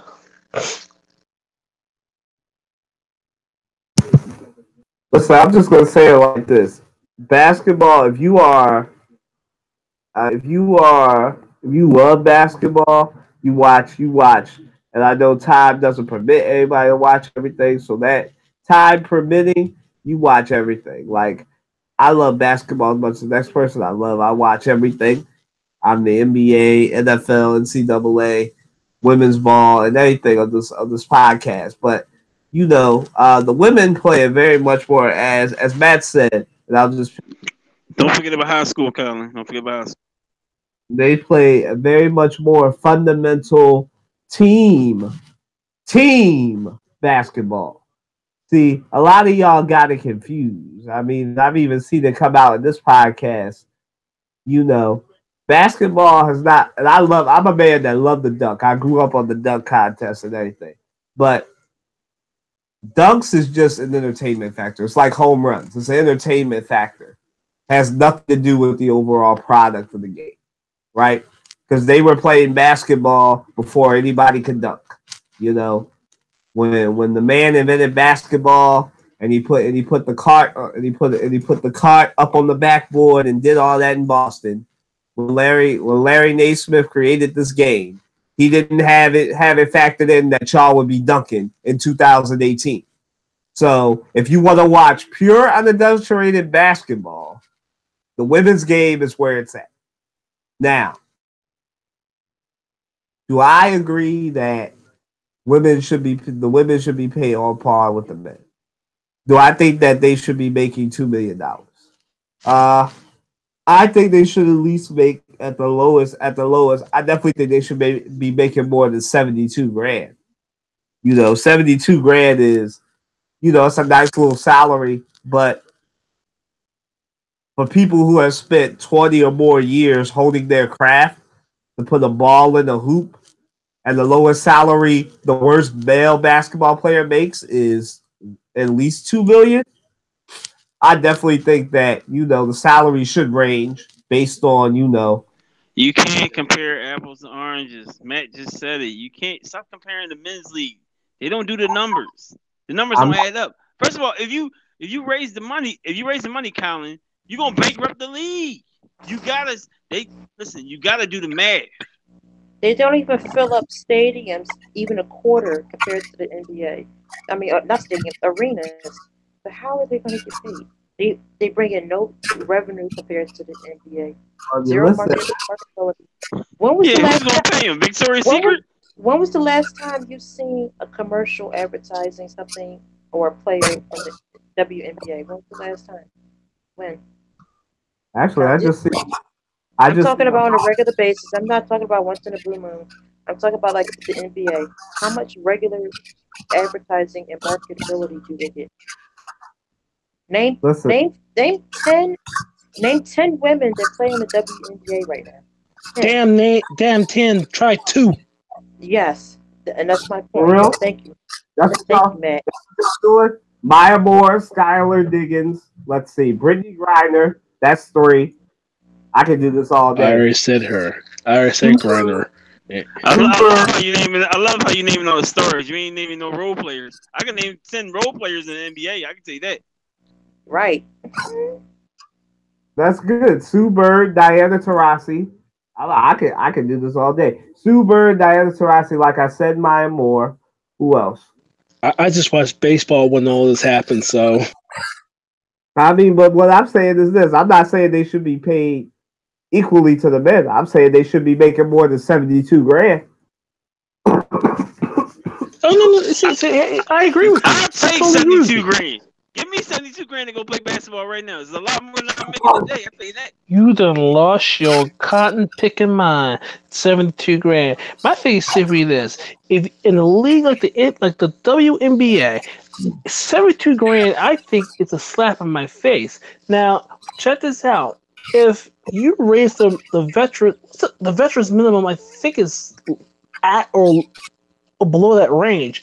If anything, you should raise the veterans minimum about 90 grand for just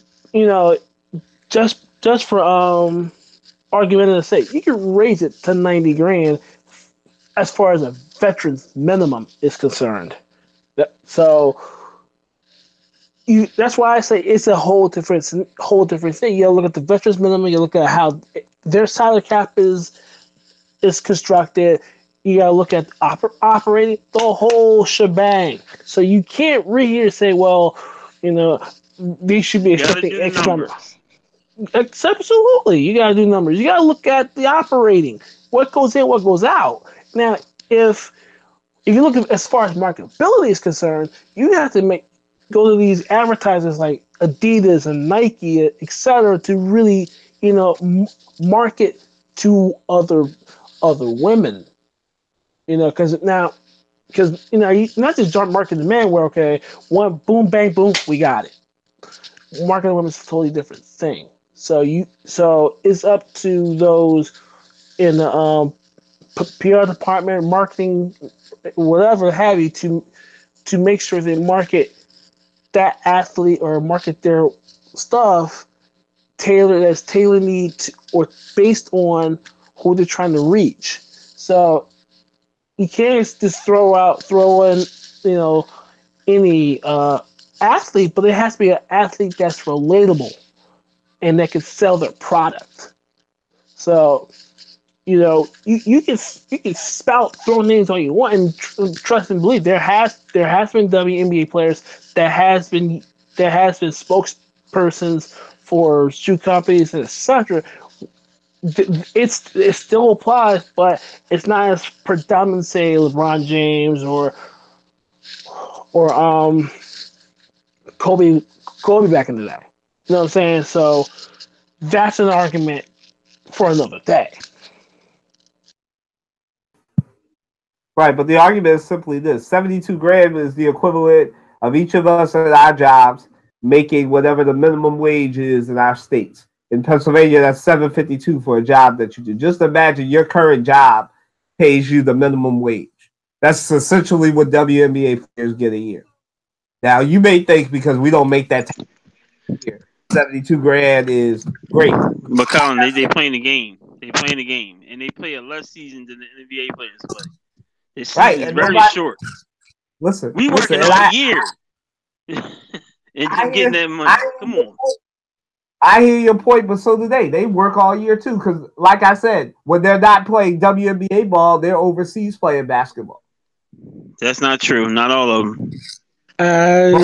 Look, even though the sample size of the season is short compared to 82 games in the NBA season, you're actually going to get paid less. However, like Colin said, you're going to make more overseas than you would in the WNBA. And they are playing all year round, depending on when their season lies. And like I said, y'all keep saying that to me is a problem. Because it's only a matter of time before we get entrepreneurial athletes that are in our generation that are coming up and going to decide that we're no longer going to play for the USA or any of these things. They'll start playing overseas. And once that happens, and there's different talent in the WNBA and in the NBA in general, because that's about to happen double A in a minute too. So once that start happening, God forbid all the women leave us. What are we gonna do? We don't have any more WNBA. Are you serious? If you think about it this way, if you think about it, okay, if talent goes overseas, if talent and good talent too goes overseas and it competes with the WNBA, guess what?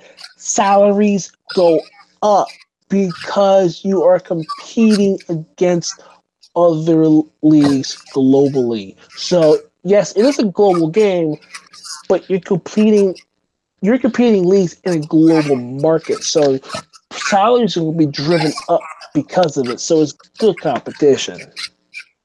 Put it like this, Andre and Amina, since y'all gonna be the contrarians.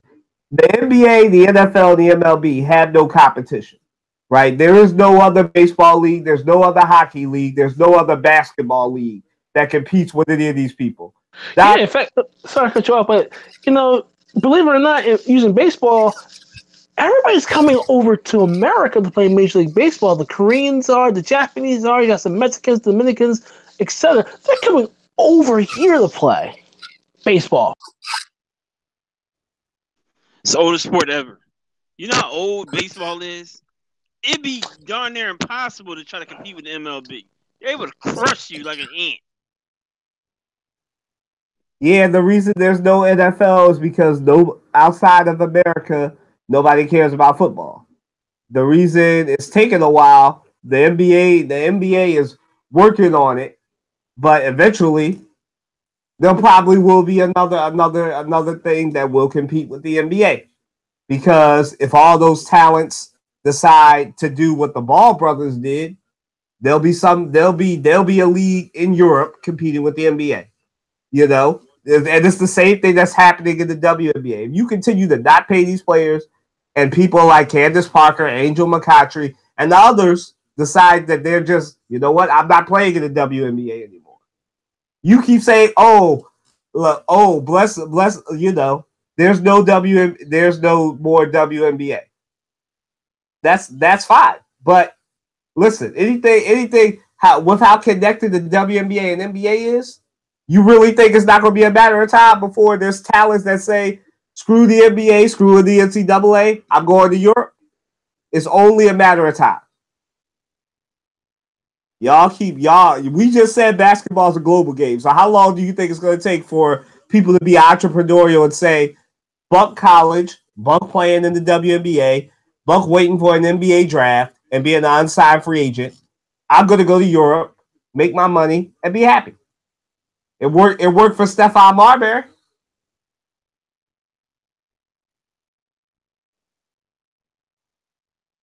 It worked for Marbury because he's a star player. He was a beast in the NBA before he. Not when he left. Not when he started having left. He started. No, listen. I hear you, Colin. I hear you.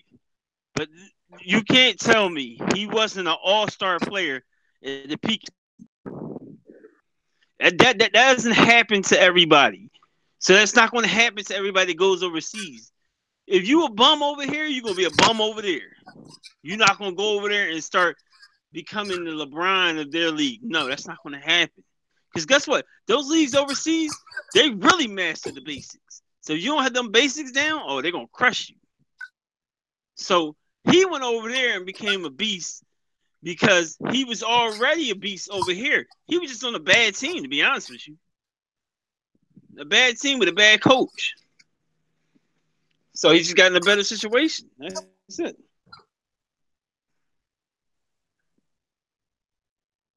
Yeah, well, look, this is what I'm saying, right?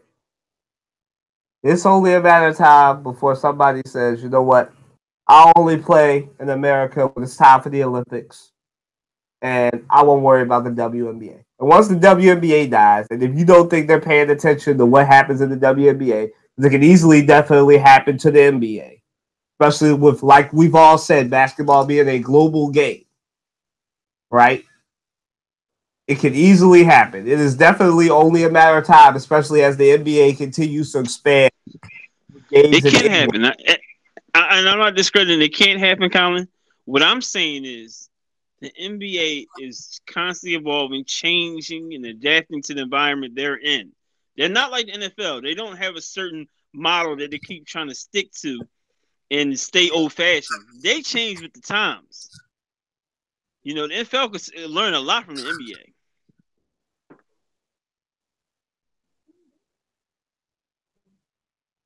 All right. Well, moving right along. To our last question. Matt, you got any breaking news in baseball other than the Yu Darvish stuff? Other than the fact that spring training, that pitchers and catchers was reported on, was it yesterday? Let's go Phillies! As much Phillies! As much I would love to be on that bandwagon, and I am on that bandwagon. I expect this. Look, we need a number one starter. It's not number two. I don't care. Listen, we're gonna open the day. Everybody, podcast meet opening day. We got to get there. Look, I'm telling you right now, your best pitcher in the rotation is Aaron Nola, and honestly, he's not much of an ace. He's not an ace. He's just I'm holding out a little bit, but Aaron Nola's not an ace. He's a number two pitcher at best. Keyword at best. So they still need an ace. They still need a number one pitcher, but. Again, Gabe Kapler is going to do things differently. So it's not like everybody in that bullpen is going to have a set. Okay, you're the starter. No, correction. You're the closer. You're the seventh man. You're the seventh inning guy. You're the long relief guy. You're the lefty it's none of that. So it's just more like all hands on deck as far as the bullpen is concerned. But remember, we got a new first baseman, Carlos Santana. So, which means you gonna see a four man outfield. Aaron Altair, Odubel Herrera, Reese Hoskins, and Nick Williams. By the way, they can all hit, all of them. Odubel he can run and hit for average, but if you expect this team to do much of anything, come on, don't get yourself. You're about at least a year or two away. Maria. That Carlos Santana? No.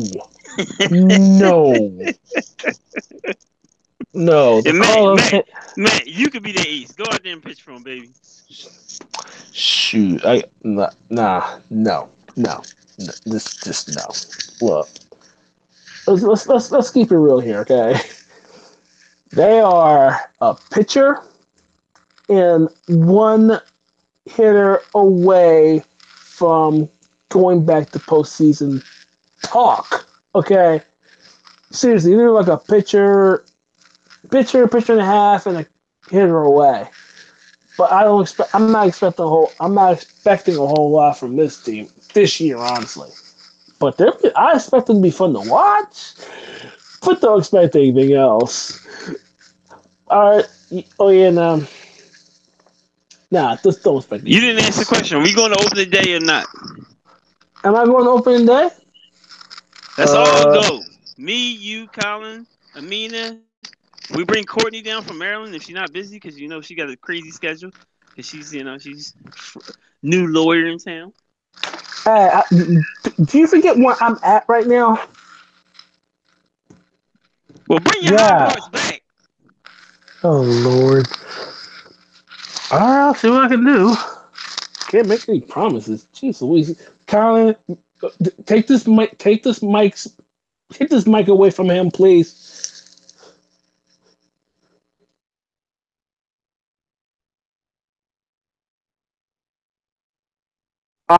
Well, we're going to go to the breaking story of the day. Once again, we find ourselves doing a podcast after a horrific terrorist attack. Yeah, I said it, terrorist attack by not a Latin American. So we're going to react to that. Let's close this podcast reacting to the mass shooting in Parkland, Florida, which happened on Tuesday, I believe. Go ahead, Matt.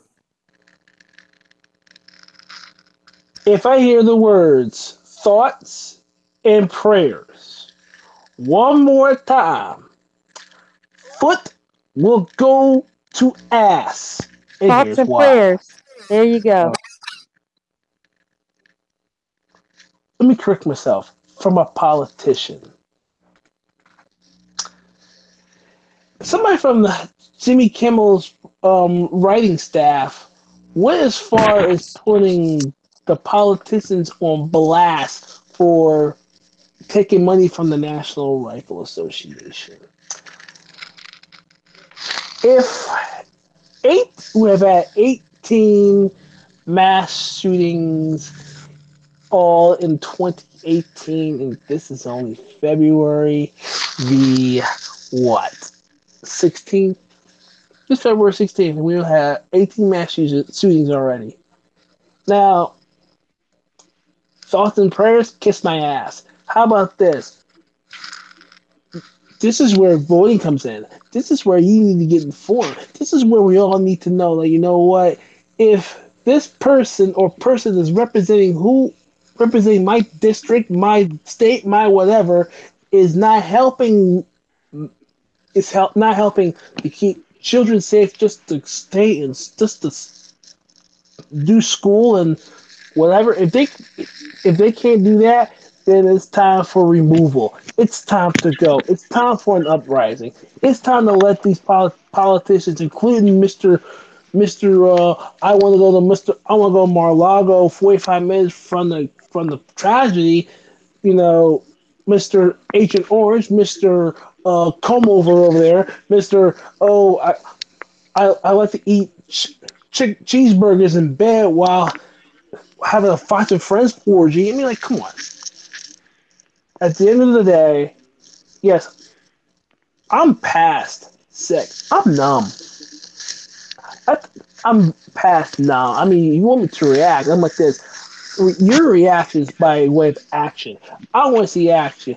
Think, since you hate since 45 hates Obama so much, he's removing all his policies and everything else. Like now, you know why they're in place in the first place. You idiot, President Twitler, President Agent Orange, President. Believe me.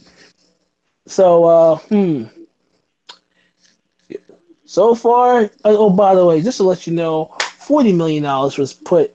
$40 of the National Rifle Association money went to Trump's campaign. Just to let you know, they'll be inactive for the next 2.5 years. Ciao.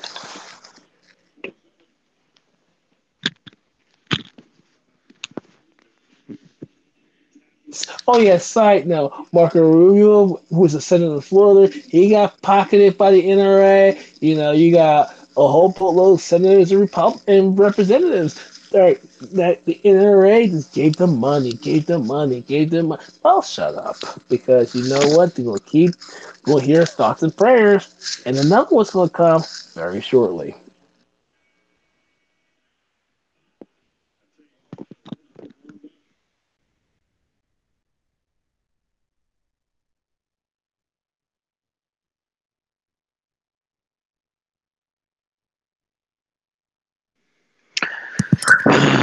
Well, listen. It's it's terrible, man. It's a situation that we keep seeing time and time and over again. And like Steve Kerr said when they interviewed him, you know, our people in power and our government don't care about the children. That's what they basically keep saying every time they don't pass a law, they don't amend the Second Amendment, they don't they don't stop the NRA from allowing these guns to get in the hands of the mentally ill. And that's all they want to talk about is the mentally ill. They don't even want to talk about gun control. Because God forbid you take that gun away from them. Did you know that you don't even need a permit or license to have a gun in the state of Florida? That's ridiculous, man. Like what year are we living in? Is it 1850 or is it 2018? How many schools need to get shot up? No school needs to get shot up. Like I hear you, but damn that stand your ground. That needs to go away. Especially when we keep dealing with killing 17 children. Like, not in correction, not just 17 children, because there were adults in that too. Like, we can't just keep allowing this to happen. And we can't just keep allowing security to protect us. So now we put metal detectors in every school. That's how we protect ourselves. No. What we're going to do is make tougher gun laws. What we're going to do, if we see stuff on social media, this boy posting on social media, guns and ammo, and nobody said, well, they said something. The FBI knew about this 3 times. They were warned about him 3 times. What the hell? If he was black, the first time, that nigga would have never seen the light of day again. We all know that. But since he was white, you know, it's all right. He's just acting out. You know, that's Billy. That's what Billy does. I don't know why you guys are upset. Like, come on, man. Like, your children are dying. Like, don't you care about your children? A whole community, it will never be the same. Families will never be the same. A school will never be the same. A school turned into a funeral home. What the hell? You can't be safe in school? You ain't safe no damn where in this damn country. You ain't never been safe. It's saddening. It's heart-wrenching. Every time you hear a story, what these young people are going to become, the potential they had for them. It's ridiculous, man. And everybody has to get involved. Everybody, from the janitor to the principal to our state legislators to the Senate to Congress, to President Trump. It's not enough for you to come out and speak, President Trump. It's not enough for you to say we're going to deal with the mentally ill. You have to. You have to demand an NRA. Stop forcing their ways and their laws onto our judicial system. It's ridiculous, man. It's totally absurd, man. And I'm sick of hearing about it. I'm sick of talking about it. Like, we should really be tired of this happening. But we more happy with keeping the gun. That's what we happy with. I got a gun. I'm safe. Ain't nothing gonna happen to me. Really? It only takes a second. It only takes one bullet. You don't need 50 bullets to kill somebody. You don't.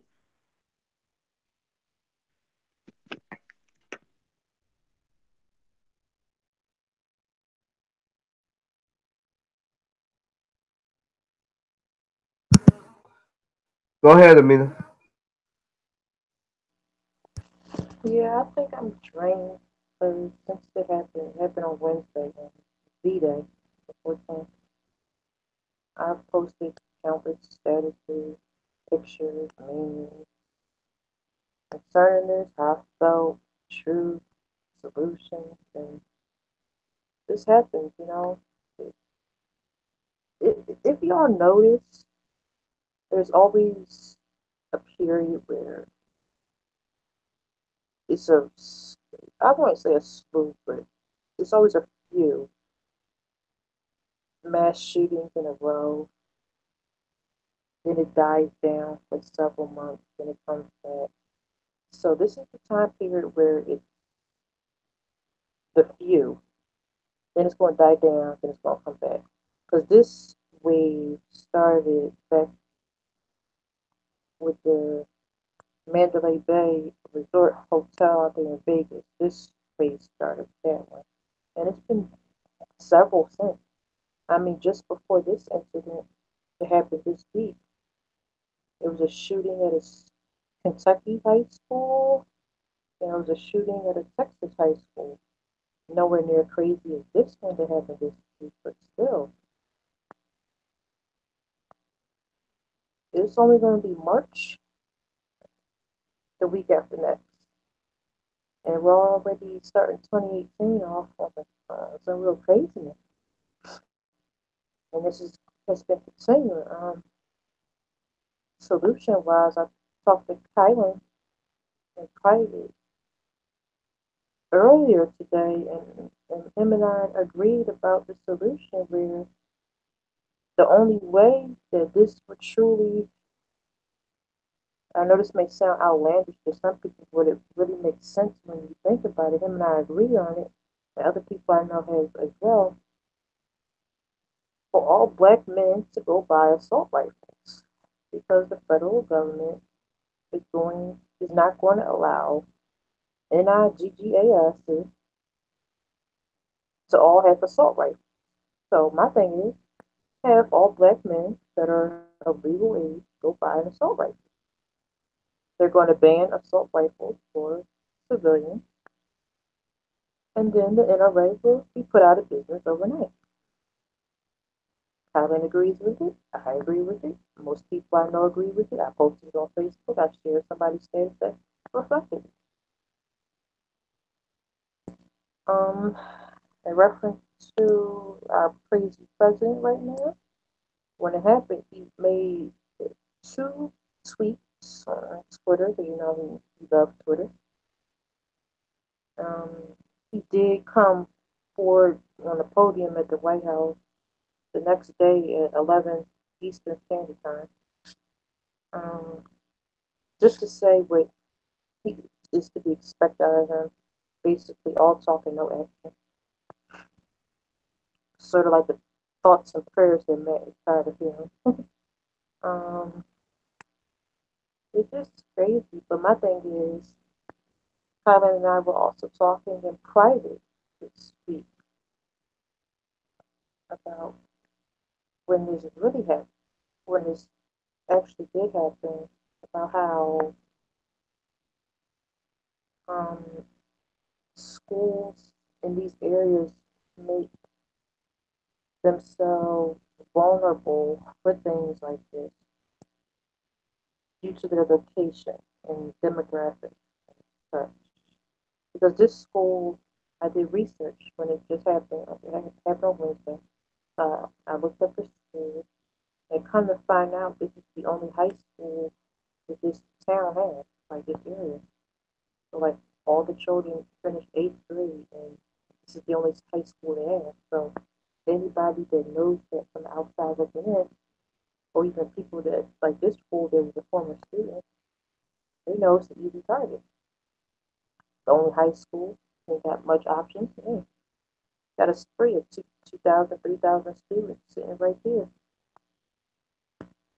But it just goes back to how the mind of white males. I mean, as more news updates come out concerning him, it reminds me of Dylan Ruth from 3 years ago when he did the Charleston Nine massacre.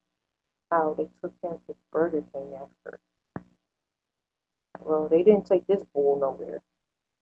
He took himself after he got to the school on an Uber ride. Got an Uber. He got there. Did his deed. Left there. And he went to a Subway store at a Walmart. Got a drink. Left. Walked nearby to a McDonald's. Sat down and ate and left. No remorse. No guilt. No shame. No feelings. No emotions. Just a typical white male. And it happens each and every time. The same narrative, the same stories. Bogus mental health. It's not mental health. He shows you that black men go through things. No father in the home. Single mother. Domestic situations with employment, with schooling, all this other type of stuff. But you don't see them going up in school too. None of them. I know black men who've been through things in their life, severe things. Never shot a person in their life. Because black men have a conscience deep down inside within themselves, the power of reason that's not present in the white male. White males, it's like they're so empty, which they are. It's ridiculous. But it goes to also show that the suburbs and the rural areas, sure, they're fine for if you want to have a big family, have room out there to raise your family with a big yard, farmland, and take care of yourself. But the media all the time is saying stuff about the hood is this, the hood is that. Well, I've never heard of a mass shooting happening at an inner city school ever in my life. We've had lockdowns at inner city schools for loaded weapons found and threats, but there's never been an actual shooting. It never goes far past a threat. I'm born and raised in the city of Philadelphia. Throughout my life, school district Philadelphia has had quite a few lockdowns for bomb threats, school shootings, for loaded weapons suspected to be in the building, and it never goes as far as that. Other school districts around the country, inner city, Baltimore, Los Angeles, New York, Chicago, Detroit, places where they write off these places as war zones in the country. We don't have mass shootings in our schools in the inner city at all. All the stuff that the children go through in the inner city growing up, their families, their schooling, their little self-esteem and confidence, they don't grow up to be school shooters. Our children are not school shooters. We do not. We don't give birth to school shooters that is found in the households of white people. So My thing is, where's the real war zone at? Sure, we got the obvious things going on in the hood, but where's the true war zone? In a school where it's less than 5% black, or in a school that's 95% white?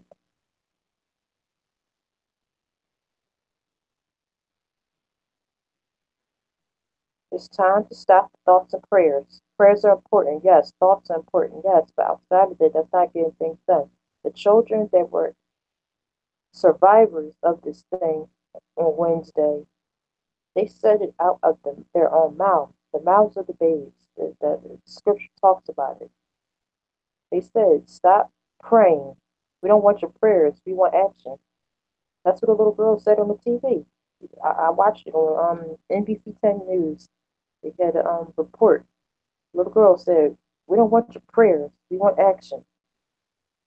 And the children are crying out. The children are our future, as Whitney Houston sang about when she was alive.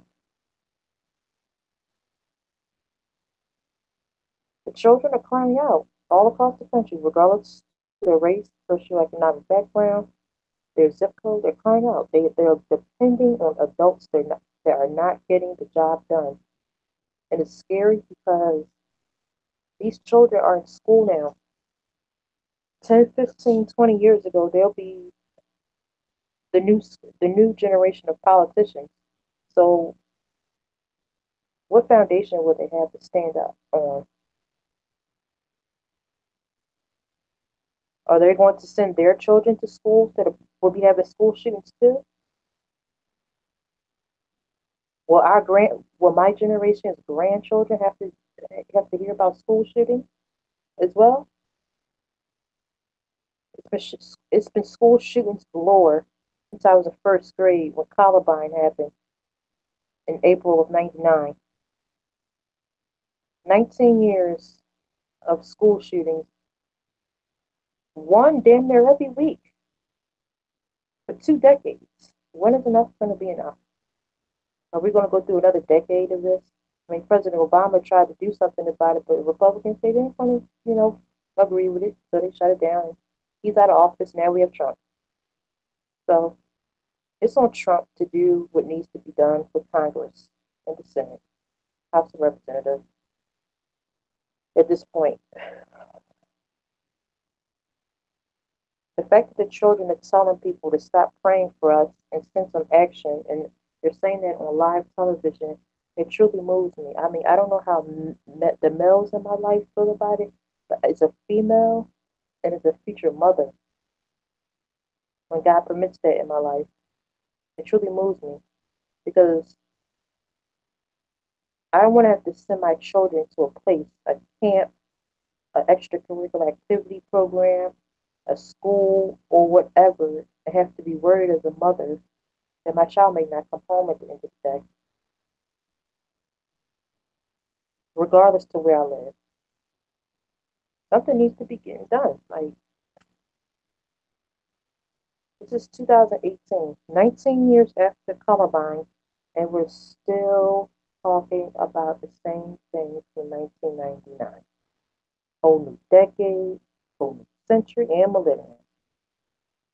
We're going to go through another 100 years of this? 200? Come on. How many more?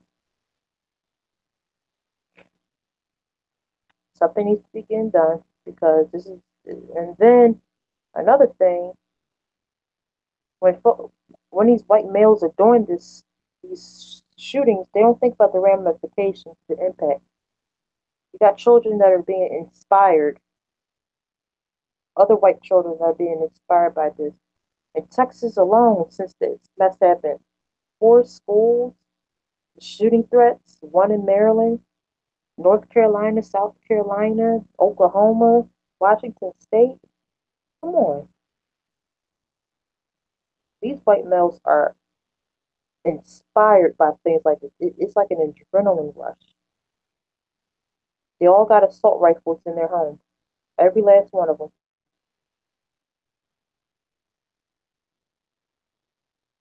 It's just a mess. And hopefully something can get done. What's going to happen is it's going to be anarchy if they keep allowing this to I'm done. persist. People are going to the parents are going to start up their own purge. They're like, you know what? I'm killing the state legislators. I'm killing my senator, and I'm not saying I want that, but they're gonna say, you guys aren't doing nothing, so I'm gonna take justice into my own hands. If you don't want to stop them, I'm gonna stop them. I'll be damned if I'm gonna let my child die. That's what's gonna happen. You can't keep allowing chaos to go on and think things are gonna stay the same and people are just gonna put up with it. No, no, no. That's not how it works. Guess what? If there's a guy starving and there's a guy with a ton of money that lives right next door to him, what do you think the guy starving gonna do? He's gonna go rob the guy that's got all the money. He's not gonna starve. Or he's gonna be over there begging or something. Listen, he's gonna find a way to get something to eat. Because self-preservation is number one. No matter who you are or what you do, you could be mentally retarded. You know that you have to take care of yourself and your family.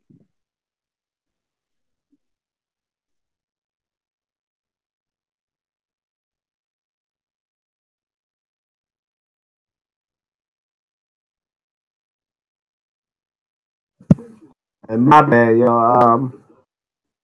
Yeah, here we are again, having a podcast after a deadly domestic terrorist attack on our schools once again.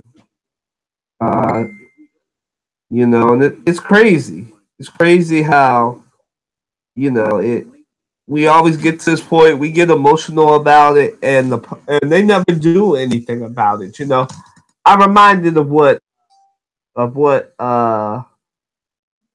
Marshawn Lynch said, all about that action laws. And I'm to the point now where I'm like them students. I think prayer is important. I'm a Christian, obviously. Prayer is important. But thoughts and prayers don't equal legislative victory. See, it's not sexy to talk about gun control, but it should be. Let's raise the assault weapons, the age you can purchase assault weapons. I don't care what state it is. Either ban assault rifles or raise the age to 21. One of the kids made this point. You got to be 18 to do everything in this country except buy a gun. You got to be 18 to vote, and you got to be 18 to get a gun. That's ridiculous. You should be 21 to get the assault rifles bans. Let's increase background checks. If you got to go through a more severe background check and financial check to get a credit card than you do to get a gun, that's a problem. You gotta be 21 to drink. Let's stop playing. Let's stop acting like every time somebody say gun control, they try to take some person in the middle of nowhere's gun. First off, I want y'all to answer this question, right? What do you really need an assault rifle for? Like, are you going to be anywhere near Iraq, Afghanistan, or Syria anytime soon? Are you in the military? What the radicalists would like to believe that we're always at threat. So it's my amendment. It's my Second Amendment right that I bear arms. They so full of crap. If you read the Second Amendment word for word, it talks about a well-regulated militia. Okay, it doesn't talk about guns per se. It talks about a well-regulated militia. So, gun debate if you want, but word for word, Google the Second Amendment, and the first thing you see is a well-regulated militia. And even going with that, right? When the Second Amendment was created, they was worried about, and rightfully so, Native Americans coming and raiding ranchers and settlers' villages and everything. That's why they created the Second Amendment. And back then, they had muskets, guns that you actually had to use a stick to stick the gunpowder in and everything. We don't have the old school weapons anymore. None of y'all need an assault rifle. Like I said. Now we got automatic weapons where you can just put your finger on the trigger and light everything up in sight. This man was mentally disturbed. He was an abuser. Like the fool did in Vegas on the hotel window. This man was mentally disturbed. He was an abuser. They're going to try to make every excuse in the book to make sure he don't get the death penalty. But let me be honest. Let me be as honest as I can. This boy deserved the death penalty. He took 17. I don't care about the fact that his mother died, to be honest with you.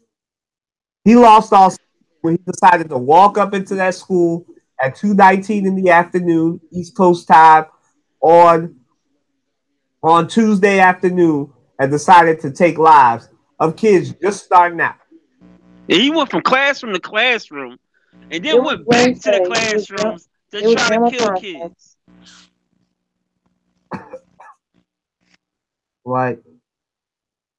Like he lost all sympathy. And I know as a lawyer, you got to do your job. And I know if Courtney was here, she'd be saying lawyers got to do their job, right? This boy deserved the death penalty. There's certain things is common sense. Death penalty. It don't matter what kind of insanity defense, what kind of emotionally disturbed defense they gonna have for this bull. This man put on YouTube that he wanted to be a professional school shooter. And that's not premeditated. I don't know what the definition of that word is. You know? They've got videos of this man shooting beer cans with a BB gun and a Make America Great Again. His Instagram photos are nothing but him with a bunch of guns and one picture of him looking down the scope. If that's not if that's not a premeditated school shooter, I don't know what that is. There is no reason on earth that man should be alive come his court trial the end of this year or next year. You know?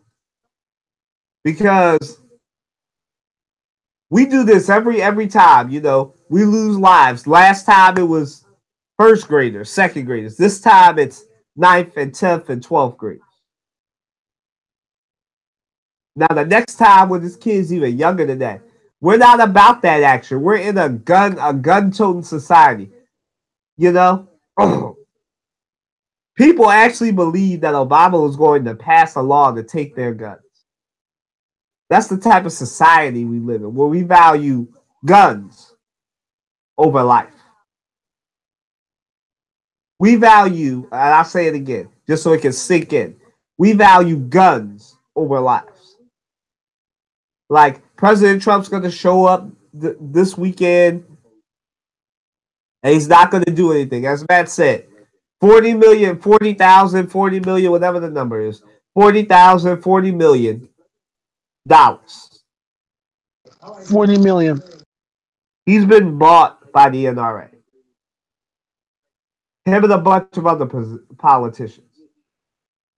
Now, I don't live in these states, but you people in Texas, Ted Cruz is up for re-election. Marco Rubio is coming up in Florida. Donald Trump comes up in 2020. Mitt Romney just announced his U.S. Senate race for Utah. Thank you, Amina. Let's stop putting people that are bought by the NRA in office. Let's stop acting surprised when we find out that a politician who got $3 million from the NRA has no reason to do anything about gun control. Let's stop. Let's vote these people out. Let's stop these contributions. You know, I just came up with some. I'm not even, excuse me. I'm not even a politician, but I came up with some easy things that could be done. Assault rifle age, 21. If you gotta be 21 to drink, you can definitely be 21 to get an assault rifle. Increase background checks for people that want assault rifles. This is simple things. Let's be about that action and stop being about prayers and thoughts. Simple. So that wraps up our podcast for this President's Day weekend or Black Panther weekend.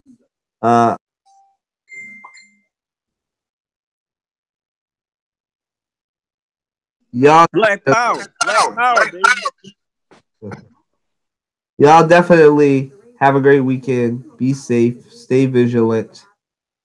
We live in dangerous times, so you're not even safe in the movie theater or school. So definitely be safe. Have a great weekend. And Lord willing, we'll see y'all next week. Next Saturday. What's the time? 1:00. Great weekend. Stay safe. Deuces.